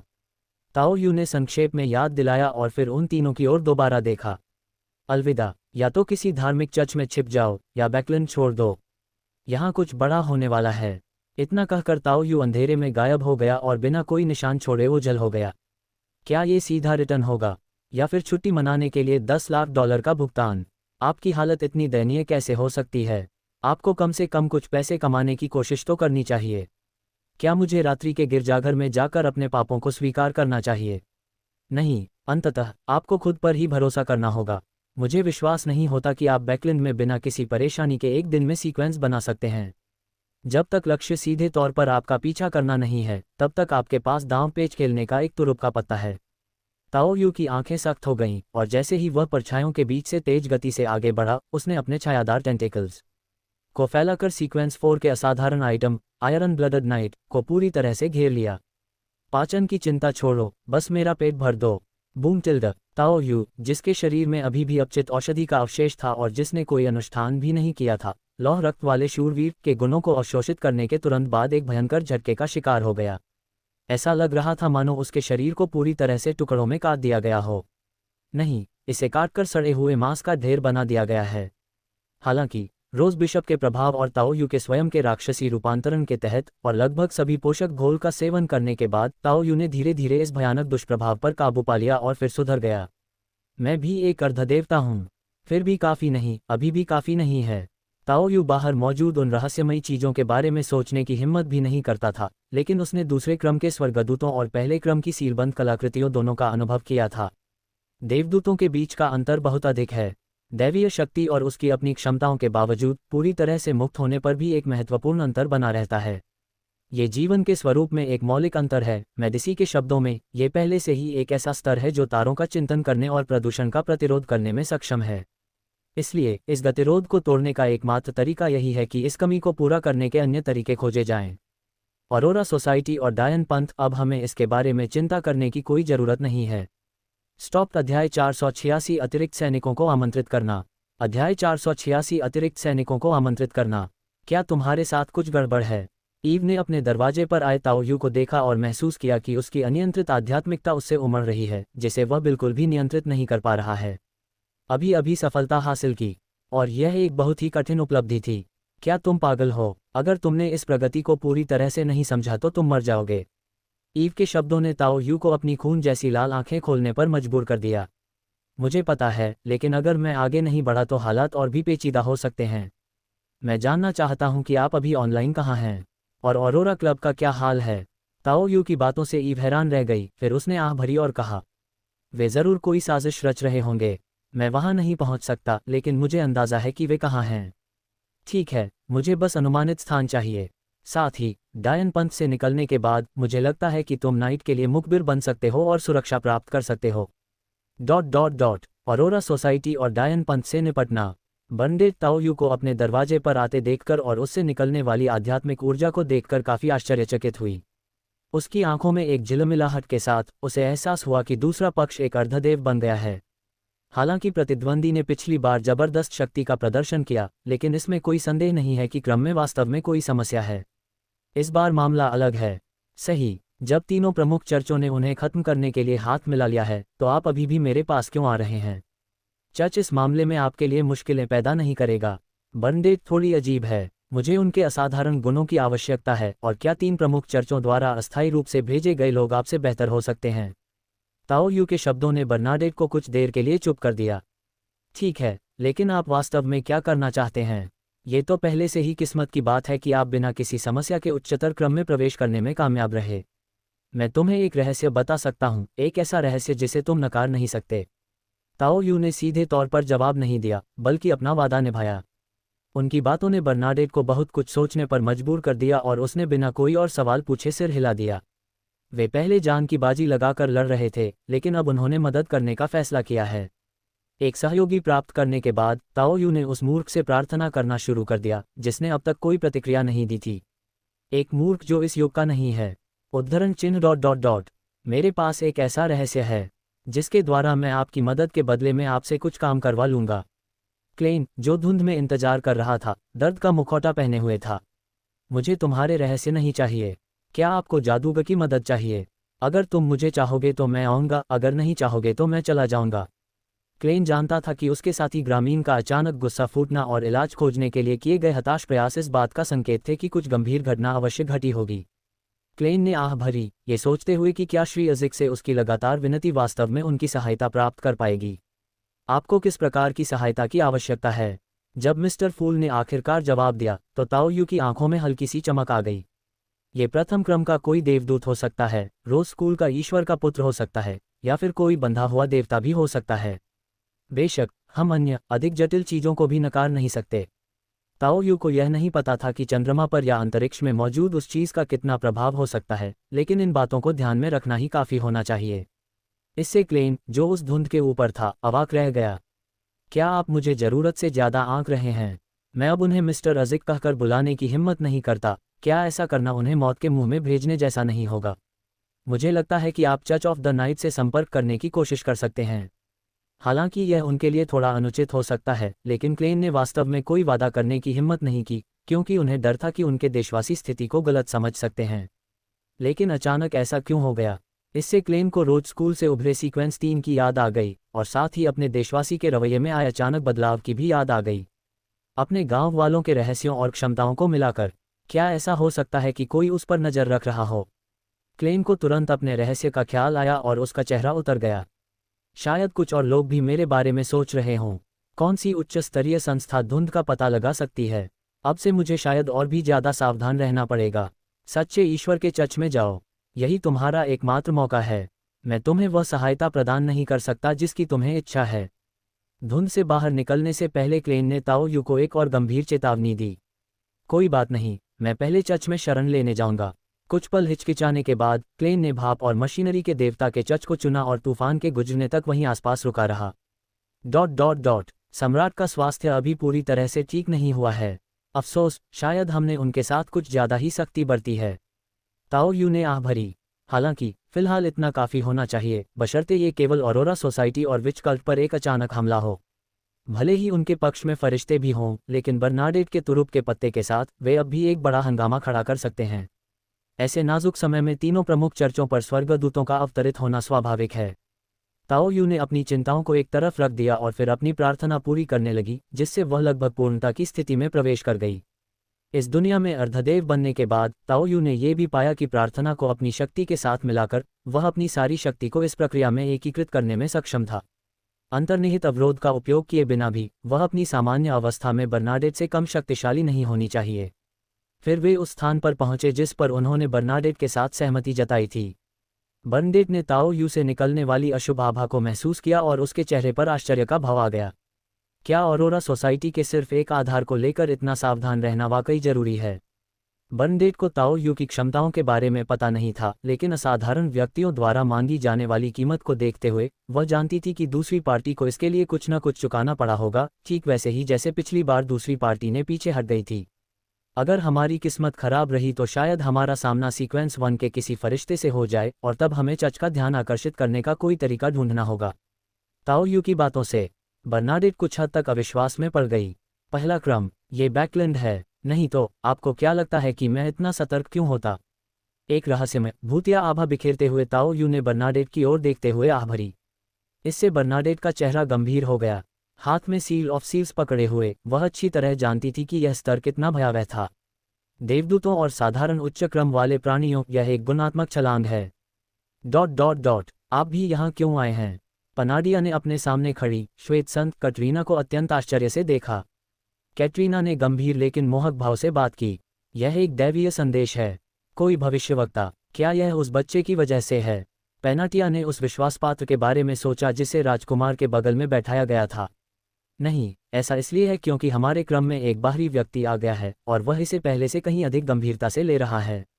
तीसरे क्रम की अमर चुड़ैल के रूप में कैटरीना ने चौथे युग के दौरान अर्धदेवता का दर्जा प्राप्त कर लिया था और वह आम सदस्यों की तुलना में कहीं अधिक रहस्य जानती है। वह ये भी जानती थी कि पेल कैलामिटी के बाद से प्राइमल विच उस आघात से पीड़ित थी जिसका उसने अनुभव किया था और वह कभी भी बहुत स्थिर नहीं रही थी। हालांकि इस बार ऑपरेशन का पैमाना अप्रत्याशित था। इस प्रक्रिया में कोई गंभीर समस्या जरूर होगी। तो अब योजना के अनुसार एक नए अश्वेत सम्राट का जन्म होना ही है। हमें सहयोगियों की आवश्यकता है, हम वही गलतियां नहीं दोहरा सकते। चौथे युग की आदिम चुड़ैल ने गलत लक्ष्य चुना। एक पागल यमराज अच्छा सहयोगी नहीं होता। भले ही वे काफ़ी मजबूत हों, लेकिन वे उतने ही पागल भी हैं। यदि वे एक नए अश्वेत सम्राट के उदय में मदद कर सकें, या यहाँ तक कि एक ऐसे नए देवता के उदय में मदद कर सकें जिसे सभी देवता सहन कर सकें, तो उनके हस्तक्षेप से उनकी स्थिति कहीं बेहतर हो जाएगी। The which cult aurora society नहीं है और न ही वह सर्वत्र तिरस्कृत पागल बनना चाहता है। स्टॉप। अध्याय 487 दोहरा सुख। अध्याय 487 दोहरा सुख। बैकलैंड में एक शाही उपनगरीय संपत्ति। शाही नाम जुड़े होने के कारण स्वाभाविक रूप से कोई भी जांच पड़ताल करने या परेशानी पैदा करने की जहमत नहीं उठाएगा। लेकिन ठीक इसी हवेली में ऑरोरा सोसाइटी और विच कल्ट के कुछ सच्चे अभिजात वर्ग एकत्रित हुए हैं। भूमिगत होने पर भी एक पोर्टल है जो उन्हें उनके सबसे महत्वपूर्ण क्षेत्र से जोड़ता है। यह मकबरा काले सम्राट के देवत्व प्राप्ति के लिए आवश्यक था। रून का शाही परिवार ऑगस्टस परिवार है जो अतीत में रात्रि सम्राट के प्रति वफादार था। उनके पूर्वज विलियम प्रथम ने तो रात्रि सम्राट के मरणोपरांत गुण भी प्राप्त कर लिए थे और odd hand of the angels एक सीक्वेंस 1 बन गए थे। वर्तमान जॉर्ज तृतीय ब्लैक सम्राट के प्रथम श्रेणी के राजकुमार भी हैं। ये कहा जा सकता है कि ऑगस्टस परिवार अपने 2 प्रमुख वंशों और प्रभारी देवदूत के साथ सच्चे देवताओं की शक्तियों के अलावा शीर्ष स्तर पर है। बात सिर्फ इतनी सी है कि रून के क्षेत्र में 3 प्रमुख धर्म और 3 प्रमुख मंदिर हैं, इसलिए रून का शाही परिवार भी दूसरों पर ही निर्भर रह सकता है।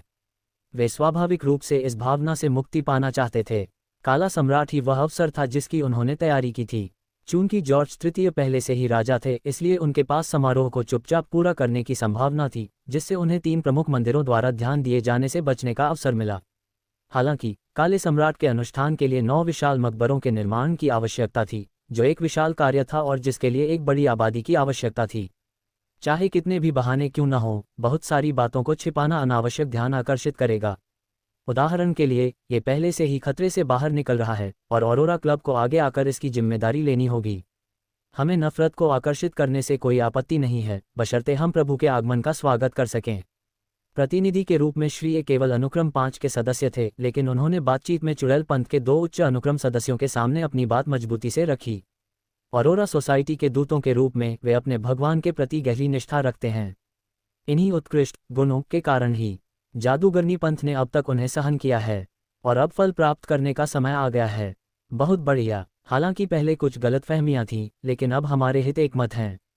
पनातिया के खूबसूरत चेहरे पर मुस्कान आ गई। बात बस इतनी सी है कि आप लोग बहुत ज़्यादा सतर्क हैं। जब मैं हत्या के लिए अंतिम भुगतान लेने आया तो मैंने ऐसा दिखाया जैसे मुझे कुछ पता ही नहीं है, वरना मामला इतना पेचीदा क्यों होता। ये सुनकर श्री ए ने शिकायत व्यक्त की। उसके दृष्टिकोण से विच चर्च पूरी तरह से संबंध तोड़ना चाहता था, इसलिए उन्होंने अंतिम भुगतान करने के लिए एक घुमावदार तरीका अपनाया। ये शब्द सुनकर पनातिया चौंक गई, फिर उसने भौहें चढ़ाकर कहा, क्या हो रहा है? अंतिम भुगतान कितना होगा? राजदूत इंटिस की हत्या के लिए अंतिम भुगतान इस समय, क्या यह अनावश्यक नहीं है? श्री ए भी कुछ अजीब से लग रहे थे। केवल इंटिस के राजदूत होने की तुलना में यह इस समय वास्तव में बहुत बड़ी बात है। राजदूत इंटिस, क्या हमने उनकी हत्या कर दी? पनाडिया को इस बात पर विश्वास करना मुश्किल लगा, क्योंकि कुछ हद तक वर्तमान इंटिस राजदूत का विच कल्ट के साथ कुछ सहयोग था। क्या आपने उस नव पदोन्नत चुड़ैल को आकर जमा राशि का अनुरोध करने की व्यवस्था नहीं की थी? श्री अब थोड़ा भौहें चढ़ा रहे हैं। खुफिया जानकारी के आधार पर सुलह प्रक्रिया शुरू होने के बाद उन्हें स्पष्ट रूप से ये भी आभास हुआ कि कुछ गड़बड़ है। बिल्कुल नहीं, अम्बेसडर इंटिस हमारा साझेदार है, धिक्कार है। पेनाटिया को भी समस्या का आभास हो गया और उसका कभी सुंदर दिखने वाला चेहरा पीला पड़ गया। इसी बीच कैटरीना, जो मूल रूप से केवल सहायता प्रदान करने और स्थिति की निगरानी करने के लिए आई थी, ने भी कुछ महसूस किया और धीरे से आह भरी। क्या आपको उकसाया गया है? क्या आप ही वो लोग थे जिन्होंने सबसे पहले हमारे ब्रीज बॉलरूम पर हमला किया था? खुफिया जानकारी के मिलान में समस्या होने के कारण पुराने मुद्दों को फिर से उठाना स्वाभाविक था। पनातिया को श्वेत संतनी के प्रश्न का उत्तर देने का भी समय नहीं मिला और उसने जल्दबाजी में दोबारा वही प्रश्न पूछ लिया। हमने आप पर हमला नहीं किया है। हमने कब सार्वजनिक रूप से अपने किए को स्वीकार नहीं किया है? श्री ए को यह भी एहसास हुआ कि किसी ने उनका फायदा उठाया है। धिक्कार है उस कमीने पर। इसके बाद हमें उसे ढूंढना ही होगा। क्या वह नई सदस्य है? ये कब हुआ? कैटरीना को कुछ सूझा और उसने सोच समझकर कहा, लगभग सितंबर के आसपास। सितंबर? कैटरीना की खूबसूरत आंखों में एक चमक सी कौंध गई जब उसे भविष्यवाणी में स्पष्ट रूप से उल्लिखित समय याद आया। हमें उसे ढूंढना ही होगा। हो सकता है कि वह ओरेकल का निशाना हो। कुछ मायनों में इस लक्ष्य को हासिल करना जॉर्ज तृतीय को देवता बनाने में मदद करने से भी ज़्यादा महत्वपूर्ण है। श्री ए की परछाई पर एक नज़र डालने के बाद कैटरीना कुछ पल के लिए चुप रही, लेकिन उसने सीधे तौर पर कुछ नहीं कहा। जब तक हम लक्ष्य का सटीक पता लगा सकते हैं तब तक ठीक है। हमें अभी तक सटीक स्थान का पता नहीं है, इसलिए हम पहले तात्कालिक समस्याओं से निपट सकते हैं और फिर धीरे धीरे आगे बढ़ सकते हैं। सावधान! मिस्टर ए के पीछे अंधेरे से एक कर्कश आवाज आई।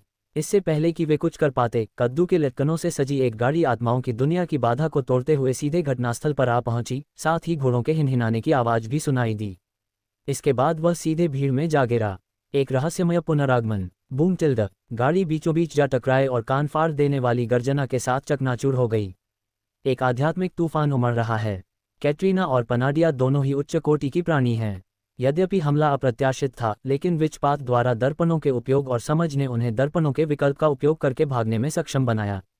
हालांकि चौथे क्रम में मौजूद पानाटिया काफ़ी अस्त व्यस्त दिख रही थीं।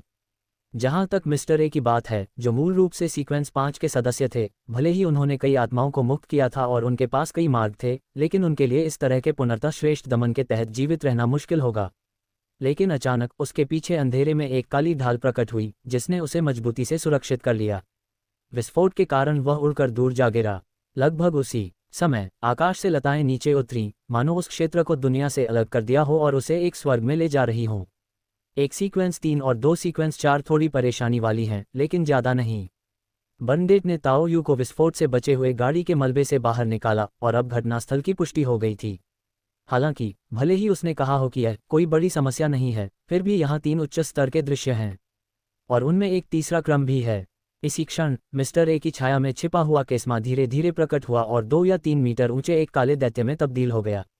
उसका शरीर काले कवच से ढका हुआ था, जिससे उसकी आंखों में केवल 2 लाल चमक दिखाई दे रही थी।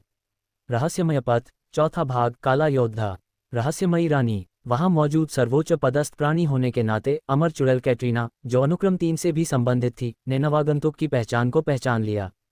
4वीं सदी से जीवित एक प्राचीन प्राणी होने के नाते उसकी ताकत तीसरी श्रेणी के प्राणियों में शायद शीर्ष स्तर की न हो, लेकिन उसका ज्ञान असाधारण रूप से उच्च है। आगंतुक की पहचान केवल इस रहस्यमय क्षमता के कुछ ही संकेतों से निर्धारित की जा सकी। हालांकि रहस्यमयी रानी को देखते ही उसने ताओ यू को भी देखा, जो सुंदर था और एक रहस्यमय आभा बिखेर रहा था। ये वही है, आदिम चुड़ैल इसी की तलाश कर रही है। वे वास्तव में स्वेच्छा से हमारे पास आए, ये बहुत अच्छी बात है। कैटरीना ने अपने आप से कुछ बुदबुदाया, उसकी आंखों में एक चमक सी झलक रही थी। चिंता मत करो, मैंने अभी तक चच को सूचित नहीं किया है। ताओ यू असाधारण गुणों वाले पौधों की खेती करने के लिए यहाँ आया था और उसने विशेष रूप से हुआंग बेबे से आकर मदद करने का अनुरोध किया था। मुझे इस तरह के सुखद आश्चर्य की बिल्कुल उम्मीद नहीं थी। 4 के 2 क्रम और 3 का 1 क्रम, ये सभी मेरे लिए आवश्यक साधन हैं। उत्तम, आप आ रहे हो। बर्नडेट ने कुछ आशंकाओं के साथ ताओ यू से बात की और कुछ अप्रिय यादों को याद किया। आपके पीच ब्लॉसम स्प्रिंग कवर के साथ ये बिल्कुल सही है। ताओ यू के बोलते ही उसकी आभा अचानक फैल गई। अत्यधिक विकृति के कारण ऑरोरा सोसाइटी और विच कल्ट के सदस्यों के चेहरे के भाव भी बदल गए। अगले ही पल उन्हें महसूस हुआ कि आसपास की जगह अंडे के छिलके की तरह उतर रही है, जिससे घोर अंधेरा प्रकट हो रहा है। बिल्कुल असली संगमरमर जैसा। उनके पैरों के नीचे अंतहीन काली मिट्टी लहरों की तरह बह रही थी और पतन के तीव्र वातावरण ने उन लोगों के समूह को, जिनके पास समान रूप से काली क्षमताएं थीं, जीवन के अर्थ पर सवाल उठाने के लिए मजबूर कर दिया। ये किस तरह का तरीका है? इससे पहले कि वे अपने सदमे को समझ पाते, एक भले के वार ने अमर चुड़ैल कैटरीना के शरीर को भेद दिया। यह कोई और नहीं बल्कि स्कैथा थी, जिसे घरेलू मैदान का फायदा मिला हुआ था। हालांकि कैटरीना का शरीर लगातार कांच की तरह टूट रहा था, फिर भी ऐसा लग रहा था मानो वह खुद को मुक्त करने की कोशिश कर रही हो। लेकिन यहाँ स्कैथा का पूरी तरह से विशिष्ट हमला अपने आप में एक ऐसा प्रहार है जो शून्य को भेद देता है। हालांकि कैटरीना को गंभीर चोट नहीं आई थी, लेकिन वह अस्थायी रूप से चलने फिरने में असमर्थ हो गई थी। फिर घोर काली जंजीरों के गुच्छे फूट पड़े और वहां मौजूद सभी लोगों को अपनी चपेट में ले लिया। स्टॉप। अध्याय 488 उदार पुरस्कार। अध्याय 488 उदार पुरस्कार।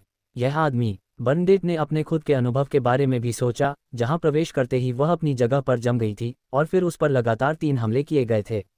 उसे नहीं लगता था कि दूसरा पक्ष उससे इतना ज्यादा ताकतवर है, और वास्तव में अगर वे उसे यहाँ घसीट कर न लाए होते तो उसे कोई खास खतरा महसूस नहीं होता।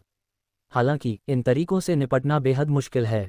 अध्याय के सबसे तेज अपडेट के लिए कृपया वेबसाइट का पता याद रखें। हालांकि उसने इसे पहले भी एक बार अनुभव किया था, फिर भी इसे दोबारा देखने पर उसे सिरदर्द होने लगा और इससे निपटने का कोई अच्छा तरीका उसे समझ नहीं आ रहा था। उसे बस अपने पौराणिक जीव रूप का सहारा लेना पड़ा। मुझे कभी उम्मीद नहीं थी कि टीममेट बनने का अनुभव ऐसा होगा। कितना साफ सुथरा, कितना चिकना। अब श्री ए के अलावा जो काली मिट्टी में समा गए हैं, अन्य 3 उच्च क्रम वाले व्यक्तियों ने भी इसी तरह के तरीकों का इस्तेमाल किया है। विशेषकर वह काला योद्धा, जिसने वास्तव में अपने द्वारा एकत्रित आत्माओं पर भरोसा करते हुए यहाँ पवित्र प्रकाश का उपयोग किया। दुर्भाग्यवश यहाँ तक कि सबसे चमकदार पवित्र प्रकाश भी किसी काम का नहीं है। स्नैपटिल्ड। काली मिट्टी ने हाथों का आकार ले लिया, जो पवित्र प्रकाश पर ऐसे प्रहार कर रहे थे मानो किसी अंडे के छिलके पर थपथपा रहे हों, 1 जोड़ी, 2 जोड़ी, जब तक कि वे अनंत न हो जाएं। पवित्र प्रकाश कई परतों में लिपटा हुआ था। दरअसल मुझे लगता है कि तुम अकेले ही काफी हो। बर्नडेट ने अत्यंत प्राचीन शैली का एक लंबा भाला भी प्रकट किया। रहस्यमय पुनः प्रकट होना, लोंगिनस का भाला। क्योंकि रोज स्कूल से अभी भी कुछ ऐसे लोग हैं जो मुझ पर हमला कर सकते हैं, इसलिए एहतियात के तौर पर मुझे तुम्हें अपने साथ लाना होगा। ताओ यू के बोलते ही उसने महसूस किया कि कैटरीना के चारों ओर की जंजीरें और काली मिट्टी पत्थर में बदल गईं। हालांकि स्वर्ग की जंजीरें अभी भी प्रतिद्वंद्वी को मजबूती से बांधे हुए थीं, फिर भी वे सीलिंग तकनीकों का विरोध कर रहे थे। उस इलाके को ढकने वाली काली मिट्टी सीमेंट के एक ब्लॉक की तरह उखड़ गई। ऐसा लगता है जैसे इसे सुखाया गया हो। ऐसा लगता है कि दूसरी पार्टी के पास किसी प्रकार की पत्थर में बदलने की क्षमता है। मैं इस मामले को सुलझाने में आपकी मदद करूंगा। बर्नडेट को यह भी एहसास हो गया था कि इस दुनिया में इस प्राणी के अविश्वसनीय रूप से शक्तिशाली टेंटिकल्स के लिए पहले से किसी प्रकार की तैयारी की आवश्यकता हो सकती है, या उनका उपयोग करने की कुछ कीमत चुकानी पड़ सकती है। अब जब हम यहाँ आ चुके हैं तो हम यूं ही बैठे नहीं रह सकते। दूसरे पक्ष ने कहा कि वे अपने पिता के बारे में खबर लाएंगे। इसके अलावा ऑरोरा सोसाइटी और विच कल्ट से निपटने के दौरान उन्हें किसी भी प्रकार का मनोवैज्ञानिक बोझ महसूस नहीं हुआ। जैसे ही वे उस अमर चुड़ैल की ओर बढ़े जो खुद को मुक्त करने ही वाली थी, उनकी भालों में ज्वालाएं एकत्रित होने लगीं। ... इतना ही नहीं, ताओ यू और बर्नाडेट ने तीनों उच्च क्रम वाले पात्रों को फंसा लिया है और पूर्ण बढ़त हासिल कर ली है। इसी बीच जमीन के काफी नीचे इन ज़ैंगवेल को भी कुछ महसूस हुआ प्रतीत हुआ। अपने 008 के रिकॉर्ड के साथ उनमें स्क्रिप्ट में अचानक होने वाले बदलावों को भांपने की प्रबल क्षमता है। क्या गलत? उसके बगल में सोने का मुखौटा पहने एक आकृति खड़ी थी जिसने इनसे ज़ैंगवेल के रवैये को भांप लिया था और कुछ ठंडे लहजे में बोली। उनके बीच सहयोगात्मक संबंध होने के बावजूद लोएनशाही परिवार अभी भी इन ज़ैंगवेल की मानसिक स्थिति को लेकर चिंतित और सतर्क था। ऐसा लगता है कि किसी ने स्क्रिप्ट में दखल दिया है। मुझे आश्चर्य है कि वे ऊपर क्या कर रहे हैं। इन ज़ैंगवेल ने भौहें चढ़ाईं। वहाँ ऊपर, वहाँ श्वेत संत के होने से क्या समस्या हो सकती है? हम तभी एक दर्पण के प्रकट होने के साथ ही श्वेत संत कैटरीना, जिसके बारे में वे बात कर रहे थे, अस्त व्यस्त अवस्था में जल्दबाजी में उससे बाहर निकल आई। केवल युद्ध शक्ति के मामले में एजलेस विच सीक्वेंस 3 के पात्रों में उत्कृष्ट नहीं है, उसका मुख्य लाभ उसकी पत्थर में परिवर्तित करने की क्षमता में निहित है। हालांकि जीवन बचाने की क्षमता के मामले में यह बेहद उत्कृष्ट है। वह अपने वास्तविक स्वरूप को एक दर्पण के अंदर कैद कर सकती है और यदि उसका झूठा स्वरूप मर जाता है तो दर्पण में उसके वास्तविक स्वरूप के प्रक्षेपण द्वारा उसे तुरंत पुनर्जीवित किया जा सकता है। एक तरह से इसे मृत्यु का विकल्प माना जा सकता है। उसका अचानक यहाँ प्रकट होना इस बात का प्रमाण है कि वह पहले ही एक बार मर चुकी है। जल्दी करो, रहस्यमयी रानी और एक अजनबी आ रहे हैं। अरोरा सोसाइटी का डार्क सेंट और पेनाटिया पहले ही मर चुके हैं। पोर्टल को तुरंत बंद करो। ये सुनकर वहां मौजूद दोनों लोगों के चेहरे के भाव एकदम बदल गए। बिना किसी झिझक के सोने का मुखौटा पहने हुए आकृति ने अपना हाथ सीधे कैटरीना की ओर बढ़ाया। अगले ही पल कैटरीना को निर्वासन का एहसास हुआ, जिससे वह एक पल के लिए चौंक गई और फिर गुस्से से भड़क उठी। तुम मरने के लायक हो। यहाँ के रहस्य उजागर नहीं होने चाहिए। Swish tilde.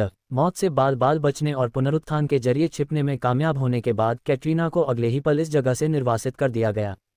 इसके बाद उन्होंने जल्दबाजी में सभी रास्तों को बंद करना शुरू कर दिया।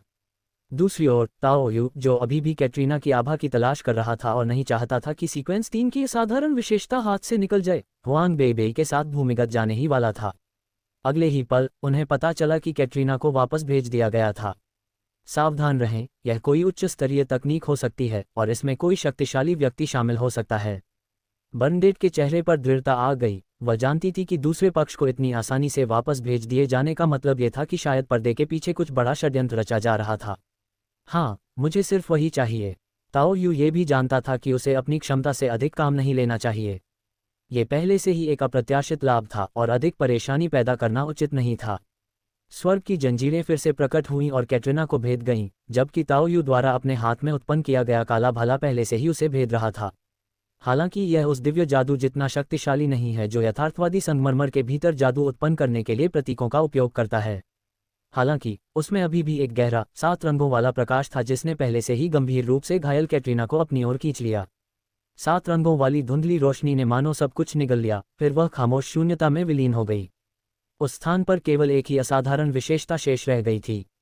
चलो चलते हैं, मुझे शहर से बाहर ज्यादा देर नहीं रुकना चाहिए। चलो बैकलैंड वापस चलते हैं। ताओ यू ने तुरंत बर्नाडेट से जल्दी करने और अपने रास्ते पर चलने का आग्रह किया। मैंने अपनी कई क्षमताओं का पहले ही उपयोग कर लिया है। अगर मैं यहाँ बहुत देर तक रुका रहा और स्वर्गदूतों ने मुझे घेर लिया तो यह मेरे लिए बहुत बड़ा नुकसान होगा। अच्छा, बर्नडेट को यह नहीं पता था कि ताओ यू स्वर्गदूतों को क्यों आकर्षित कर सकता था। हालांकि अपनी ताकत को पहचानते हुए और अपने पिता को समझते हुए उन्होंने आगे कोई सवाल नहीं पूछा और बैकलैंड वापस जाने के लिए एक छोटी यात्रा पर जाने के लिए गाड़ी को बुलाया। मदद करने के लिए सहमत होने के बाद दूसरे पक्ष ने उसके पिता की डायरी का अनुवाद उसके लिए किया। अब वादा पूरा करने का समय आ गया है। ... उद्धरण चिन्ह ... बात कुछ ऐसी ही है। अब ऐसा लगता है कि तुम्हारे पिता ने अंत में वाकई अपना रास्ता बदल लिया था और उनकी डायरी से अंदाजा लगाया जा सकता है कि वे ही ब्लैक एम्परर थे। इसलिए उनकी हत्या की योजना बनाई गई होगी और हो सकता है कि अब उनका पुनर्जन्म हुआ हो। ताओ यू ने अपनी डायरी बंद कर दी। उसने अभी अभी जो जोर से पाठ पढ़ा था उससे उसे अभी भी थोड़ी शर्मिंदगी महसूस हो रही थी। उसके बगल में खड़ी बर्नाडेट डायरी की सामग्री को देखकर बुरी तरह से स्तब्ध प्रतीत हुई और काफ़ी देर तक सदमे में रही। कितनी बेशर्मी है। हालांकि वह जानती थी कि उसके पिता कुछ हद तक अनैतिक थे, लेकिन उसने कभी कल्पना नहीं की थी कि ऐसा होगा। कि बहुत ज़्यादा है। मेरे पिता के लिए मेरे मन में बची आखिरी उम्मीद भी चकनाचूर हो गई। लेकिन एक शक्तिशाली और रहस्यमयी रानी होने के नाते बोलने से पहले उसने धीरे से सांस छोड़ी। धन्यवाद। लेकिन अपनी बात खत्म करने के बाद वह पूछे बिना नहीं रह सकी, क्या वाकई सिर्फ इसलिए कि आप अपने पिता के ही गृहनगर से हैं, आप लिखित भाषा समझ सकते हैं? हाँ, मैं आपको बता सकता हूँ कि मैंने शायद उसे पुनर्जीवित होते देखा है। वह शायद अपनी यादों की तलाश कर रहा हो, लेकिन एक समझौते के कारण मैं आपको उसका नाम नहीं बता सकता। शायद आप खुद उसका नाम पता लगाने की कोशिश कर सकते हैं। ताओ यू की बातों पर बर्नाडेट ने सिर हिलाया। फिर भी वह डायरी का अनुवाद करने में मदद करने के लिए अपने पिता के गांव के एक साथी की बहुत आभारी थी। हालांकि डायरी की विषय वस्तु मेरी कल्पना से थोड़ी अलग थी, लेकिन जिस तरह से दूसरे व्यक्ति ने उसे जोर से पढ़ा वह भी थोड़ा शर्मनाक था। लेकिन इसने मेरी कई शुरुआती धारणाओं की पुष्टि कर दी। अपनी समस्याओं को सुलझाने के बाद बर्नाडेट ने ताओ यू को भी अपना सहयोगी मान लिया। उसके द्वारा प्राप्त किए गए नए गुणों के बारे में सोचते हुए उसने भौहें चढ़ाकर कहा, मुझे यह आभास हो रहा है कि आप में रहस्यवादी मार्ग, जादूगरनी मार्ग और शिकारी मार्ग की क्षमताएं हैं।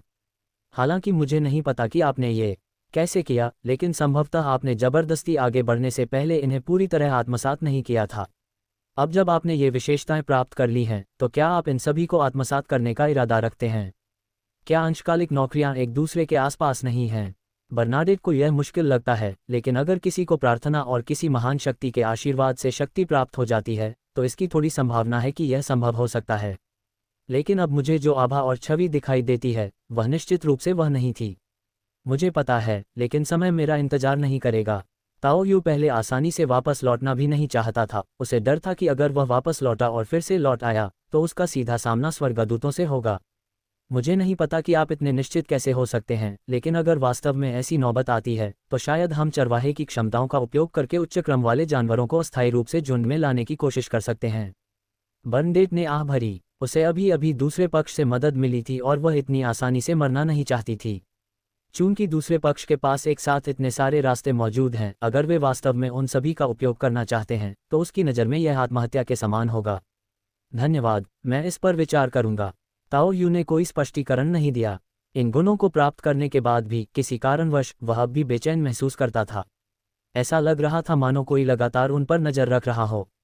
स्टॉप। अध्याय 489 जुआ खेलना। अध्याय 489 जुआ खेलना। बर्नाडेट को अलविदा कहने और बैकलैंड लौटने के बाद ताओ यू का घर जाने का कोई इरादा नहीं था। इसके बजाय उसने अपना रूप बदला और एक होटल ढूंढ लिया। 1 क्रम 3, 2 क्रम 4, 1 क्रम 5। ताओ यू को लगा कि इस अनुभव से उसे जो असाधारण गुण प्राप्त हुए हैं, वे उसके लिए उपयोगी हैं, और बाकी चीजें उसने बर्नाडेट को इनाम के तौर पर दे दी ताकि वह भविष्य में उससे फिर से मदद मांग सके। अपने पिता द्वारा छोड़े गए तुरुप के पत्ते के साथ बर्नाडेट को कुछ समय के लिए देवदूत मानना कोई समस्या नहीं होगी। जब आयरन नाइट के गुणों का सीधे तौर पर उपयोग किया गया, जैसा कि बर्नाडेट ने कहा, तो एक गंभीर अस्वीकृति प्रतिक्रिया हुई। हालांकि इस बात की प्रबल संभावना है कि देवदूत द्वार को अवरुद्ध कर देंगे, इसलिए ताओ यू अभी भी यहाँ अपनी युद्ध शक्ति को अधिकतम करना चाहता है ताकि एक ही बार में अधिक से अधिक चीजें प्राप्त कर सके। एक बार जब हमें तीनों मार्गों के अनुक्रम 3 या किसी निश्चित मार्ग के अनुक्रम 2 की विशेषताओं का पता चल जाएगा, तो हम फिलहाल के लिए जा सकते हैं। ये ताओ यू की अपनी योजना थी। बाहर मौजूद उन घिनौनी चीजों द्वारा पहले ही निशाना बनाए जाने और किसी भी क्षण किसी देवदूत द्वारा हमला किए जाने या इससे भी बदतर स्थिति की संभावना का सामना करने के कारण ताओ यू स्वाभाविक रूप से पहले भाग जाना चाहती थी। चूंकि भागने का फैसला पहले ही लिया जा चुका है, इसलिए इसे अधिकतम लाभ उठाना स्वाभाविक ही है। 2 विकल्प हैं, जो कुछ आपके पास है उसे लेकर चले जाएं, फिर वर्तमान दुनिया में लौटें और धीरे धीरे उसे आत्मसात करें। एक और विकल्प यह है कि पहले जोखिम उठाएं और उसे झेल लें, फिर वापस आने पर उसके पाचन की समस्या से निपट लें। कोई बात नहीं, चलिए एक एक करके देखते हैं। ताओ यू एक पल के लिए हिचकिचाया और पहले सीक्वेंस 5 शेपर्ड की विशेषता को उठाया, लेकिन फिर उसे नीचे रख दिया और इसके बजाय ब्लैक नाइट की विशेषता को उठा लिया। स्वयं बिशप रोज को सच्चे सृष्टिकर्ता की दिव्यता द्वारा बपतिस्मा दिया गया था। मजबूत नींव ही सबसे अच्छी होती है। अगर मुझे इससे पहले Hunter sequence 4 iron blood night को हराने के लिए इतनी मेहनत न करनी पड़ती, तो मैं अभी काफ़ी अच्छी स्थिति में होता। लेकिन अभी इसके बारे में चिंता करने का समय नहीं है। Black night full charge. ... हफ हफ, मैं लगभग अपनी सीमा तक पहुंच चुका हूं। ताओ यू नग्न अवस्था में उठा, फिर मुर्दाघर से कपड़ों का एक सेट निकाला और उन्हें पहन लिया। उसका चेहरा भी थोड़ा पीला पड़ गया था। चौथा क्रम, ब्लैक नाइट ने उपलब्धि हासिल की, लेकिन इस समय मेरे पूरे शरीर में व्याप्त अप्रचितता ने मुझे ऐसा महसूस कराया जैसे मैं जंग खा गया हूँ। यदि हम केवल असाधारण तरीकों पर ही विचार करें तो इसे लगभग कोई सुधार नहीं माना जा सकता है। हालांकि ब्लैक नाइट के भ्रष्ट गुण उसके जन्मजात राक्षसी शरीर के साथ काफी मेल खाते हैं। पहले उल्लेखित लौह रक्त वाले शूरवीर के अतिरिक्त उसने सामान्य परिस्थितियों में अपनी लगभग सभी वर्तमान क्षमताओं में महारत हासिल कर ली है। अंततः हमें अब उस प्रार्थना प्रक्रिया से गुजरने की आवश्यकता नहीं है। मैं स्वयं एक पौराणिक प्राणी हूँ। ताओ यू ने धीरे से सांस छोड़ी और अंततः अपनी सभी क्षमताओं से अपना नाम साफ कर लिया। इसके अलावा हालांकि ब्लैक नाइट खुद कोई खास सुधार प्रदान नहीं करता है, लेकिन इसकी झुंड को संभालने की क्षमता पहले से ही उपयोगी है। यदि आप शव शोधन और आत्मा नियंत्रण जैसे अपने स्वयं के कौशल के साथ साथ झुंड बनाने की क्षमता को भी अधिकतम कर लेते हैं तो एक आश्चर्यजनक समलन प्रभाव भी देखने को मिल सकता है। सबसे पहले मुझे निराशावादी चुड़ैल और अमर चुड़ैल के उन गुणों को समझना होगा जिन्हें मैं अभी तक आत्मसात नहीं कर पाया हूँ। यद्यपि वह इस समय अभी भी चौथे क्रम में है, उसकी गहन आध्यात्मिक शक्ति उसकी आध्यात्मिकता को बढ़ाती है, जिससे वह सामान्य परिस्थितियों में किसी भी पहलू में तीसरे क्रम के व्यक्ति से कम सक्षम नहीं है। चूंकि उसके पास पहले से ही चुड़ैल मार्ग मौजूद था, इसलिए अमर चुड़ैल की विशेषताओं को अस्थायी रूप से उसमें समाहित करना कोई समस्या नहीं थी और इसे आसानी से उपयोग में लाया जा सकता था। यह अफसोस की बात है कि सीक्वेंस 3 और एंजल के बीच का अंतर बहुत ज़्यादा है, वरना मैं इसे आजमाना जरूर चाहता था। ताओ यू ने अपना सिर हिलाया। ... हालांकि हम इस पहचान को बरकरार नहीं रख सकते, फिर भी हम इसे आखिरी बार रिपोर्ट कर सकते हैं। अपने मौजूदा मुखबिर नेटवर्क का उपयोग करते हुए ताओ यू ने अरोरा सोसाइटी और विच कल्ट के बीच की स्थिति का विस्तृत विवरण लिखा और फिर सीधे लियोनार्ड से मिलने की व्यवस्था की। इस आदमी का भी कुछ संदिग्ध काम चल रहा है, जो बिल्कुल सही है। इसके अलावा थीफ सीक्वेंस में इस देवदूत के साथ साथ चर्च ऑफ द नाइट पर अपनी छाप छोड़ना जरूरत पड़ने पर एक एहतियात के रूप में काम आ सकता है। क्या कोई सुराग है? अगर आप इस बार कोई महत्वपूर्ण सुराग दे सकते हैं तो आपको बहुत अच्छा इनाम मिलेगा। मैं आपको ढूंढने जा रहा था, लेकिन मुझे पता चला कि आप पिछले कुछ दिनों से घर पर नहीं हैं। यात्रा से थका हुआ दिख रहा लियोनार्ड सीधे उस कॉफ़ी शॉप पर पहुंचा जहां ताओ यू ने मिलने का इंतजाम किया था। मैं बहुत बड़ी मुसीबत में हूं। मुझे नहीं पता कि जब आप मेरे पास आए तो लॉर्ड पालेस ने इस बात पर ध्यान दिया या नहीं। ताओ यू ने सीधे मुद्दे पर बात की। लियोनार्ड के चेहरे पर तुरंत तनाव के भाव आ गए। क्या हम पकड़े गए? ऐसा कैसे हो सकता है? आश्चर्यचकित मत होइए, मेरे पास मेडिसी नाम का एक बूढ़ा आदमी भी है। लॉर्ड पालेस उसे जानते होंगे। हालांकि लियोनार्ड को ताओ यू की बातों पर कुछ संदेह था, लेकिन उसे थोड़ी राहत भी महसूस हुई। दूसरे पक्ष को भी समस्याएं हैं, हम सब एक ही नाव में सवार हैं। इस क्षण उसे ये भी आभास हुआ कि पालेस उसका इस्तेमाल बोलने के लिए करना चाहता है। एक पल के लिए हिचकिचाने के बाद, यद्यपि उसे पालेस द्वारा अपने शरीर पर नियंत्रण करना पसंद नहीं था, फिर भी वह सहमत हो गया। अगर मुझे सही याद है तो मेडिसी की मृत्यु को 2000 साल से अधिक हो चुके हैं। तो यह उसकी बुरी आत्मा है और उसके साथ 2 अन्य आत्माएं भी हैं, जो एक बहुत ही विचित्र छवि बनाती हैं। ताओ यू की बातों से पालेस को कुछ हद तक हंसी आई और फिर वह हिचकिचाया। चूंकि यह वही है, इसलिए उसे मेरी वर्तमान स्थिति समझनी चाहिए। आप उसे अभी इसलिए बुला रहे हैं क्योंकि आपको मेरी मदद चाहिए। तो मैं केवल माफ़ी मांग सकता हूँ। मैंने आपके घर के पास एक दिव्य शक्ति की उपस्थिति महसूस की है और मैं हस्तक्षेप नहीं कर सकता। पेल्स थीफ पाथवे में सीक्वेंस 1 का सदस्य है और उसकी समझ बिल्कुल उत्कृष्ट है। उसने लियोनार्ड को ये बात बताई तक नहीं, इस डर से कि लियोनार्ड खुद ही अपनी पोल खोल देगा। ये सुनकर लियोनार्ड थोड़ा हैरान रह गया। क्या ये ईश्वरीय घृणास्पद कृत्य है? जैसा कि उम्मीद थी, मुझ पर अभी भी नज़र रखी जा रही थी। अगर मैं गलत नहीं हूं तो ये रोज स्कूल वाला ही होना चाहिए। तुमने उसे यहाँ लाने के लिए क्या किया? आप क्रम 1 हैं, इसलिए आपको ऐसी बातें पता होनी चाहिए जो आम लोगों को नहीं पता होती। ताओ यू के शब्दों से पालेस चौंक गया। तब मुझे कुछ समझ आया। बाहरी भगवान, अगर इसमें यह शामिल है तो किसी देवदूत का बैकलैंड के साथ एक क्रम में साहसिक यात्रा पर जाना सामान्य लगता है। क्या आप चर्च को सूचित नहीं करेंगे? पेल्स हिचकिचाया। वह इतने समय से यहाँ छिपा हुआ था, बैकलैंड से सुरक्षा पाने की उम्मीद में। जब तक बिल्कुल जरूरी न हो, मैं सच्चे ईश्वर से निपटना नहीं चाहता। ताओ यू के इस दुनिया में आने का उद्देश्य बहुत स्पष्ट है। अगर उसके पास कोई और रास्ता नहीं है तो बेशक उसे पहले घुटनों के बल बैठकर किसी के सहारे अंधाधुंध चिपक जाना चाहिए। लेकिन इस दुनिया को छोड़ने का आत्मविश्वास हासिल करने के बाद अब वह केवल इस बारे में सोच रहा है कि जाने से पहले अधिकतम लाभ कैसे उठाया जाए। उम्मीद है हम उन्हें बाहर निकालने में कामयाब हो जाएंगे और बचे खुचे टुकड़े बटोर लेंगे। अगर ऐसा नहीं हुआ तो हम दुनिया की इच्छा का सहारा लेकर भाग जाएंगे। पुष्टि करने के लिए उस बूढ़े आदमी के पास वापस जाओ। ... वह बंधा हुआ, उसमें कुछ गड़बड़ है। उसने एक दिव्य बच्चे को जन्म दिया। आपका निर्णय सही है। ताओ यू के वर्णन को सुनकर मेडिसी को गंभीरता का आभास हुआ। वह भागना चाहता था और साथ ही उस व्यक्ति को भी धोखा देना चाहता था जो एक सजीव प्राणी प्रतीत होता था। लेकिन अगर बात आउटर गॉड्स की हो तो मेडिसी का रुख अभी भी काफ़ी हद तक न्यायसंगत है। बस सच्चे सृष्टिकर्ता से प्रार्थना करो, कोई समस्या नहीं होगी। इस बिंदु पर मेडिसी ने आह भरी। हमारा प्रभु दुष्ट देवता नहीं है, वह सच्चा देवता है। ये सुनकर ताओ यू को जिज्ञासा हुई, लेकिन उसने वास्तव में इस पर विश्वास कर लिया। क्या ऐसा संभव है कि उसने अपने अनुयायियों को खो दिया और पागल हो गया? मैं सच्चे सृष्टिकर्ता को अस्वीकार नहीं करता। देखिए, अब मुझे सच्चे सृष्टिकर्ता तक पहुंच प्राप्त है। ताओ यू मेडिसी को परेशान करने की कोशिश कर रहा था, जिससे मेडिसी नाराज हो गए। तुम क्या कर रहे हो? मुझे क्यों हाँक रहे हो? मुझमें कोई खास विशेषता नहीं है। मैं तुम्हारी बुद्धिमत्ता को मिटा नहीं दूंगा। तुम्हारा ज्ञान अभी भी बहुत उपयोगी है। चिंता मत करो, इससे कोई नुकसान नहीं होगा। ताओ यू मेडिसी को चरने देना चाहता था, फिर अंतर्निहित अवरोध की काली मिट्टी का उपयोग करके उसे मांसल बनाना चाहता था, और फिर शव परिष्करण तकनीकों का उपयोग करके सावधानीपूर्वक उसे तैयार करना चाहता था, जिसका अच्छा प्रभाव होना चाहिए। दुर्भाग्य से, ये थोड़ा अफसोस की बात है कि मेरे पशुपालन कौशल में अभी भी कमी है, और इस क्षेत्र में जिन जगहों पर मैं कोशिश कर सकता हूँ उनकी संख्या सीमित है। लेकिन मेडिसी के लिए यह बिल्कुल सार्थक था। अरे, तुम तो जानवर हो। मैं अभी भी कुछ हल निकालने की कोशिश कर रहा हूँ। मेरे लिए कुछ करने के बाद आप मुझे समस्या का समाधान खोजने में भी मदद कर सकते हैं। फिर मैं आपको किसी मज़ेदार जगह पर ले जाऊंगा और आप निश्चित रूप से मुझे धन्यवाद देंगे। स्टॉप्ड।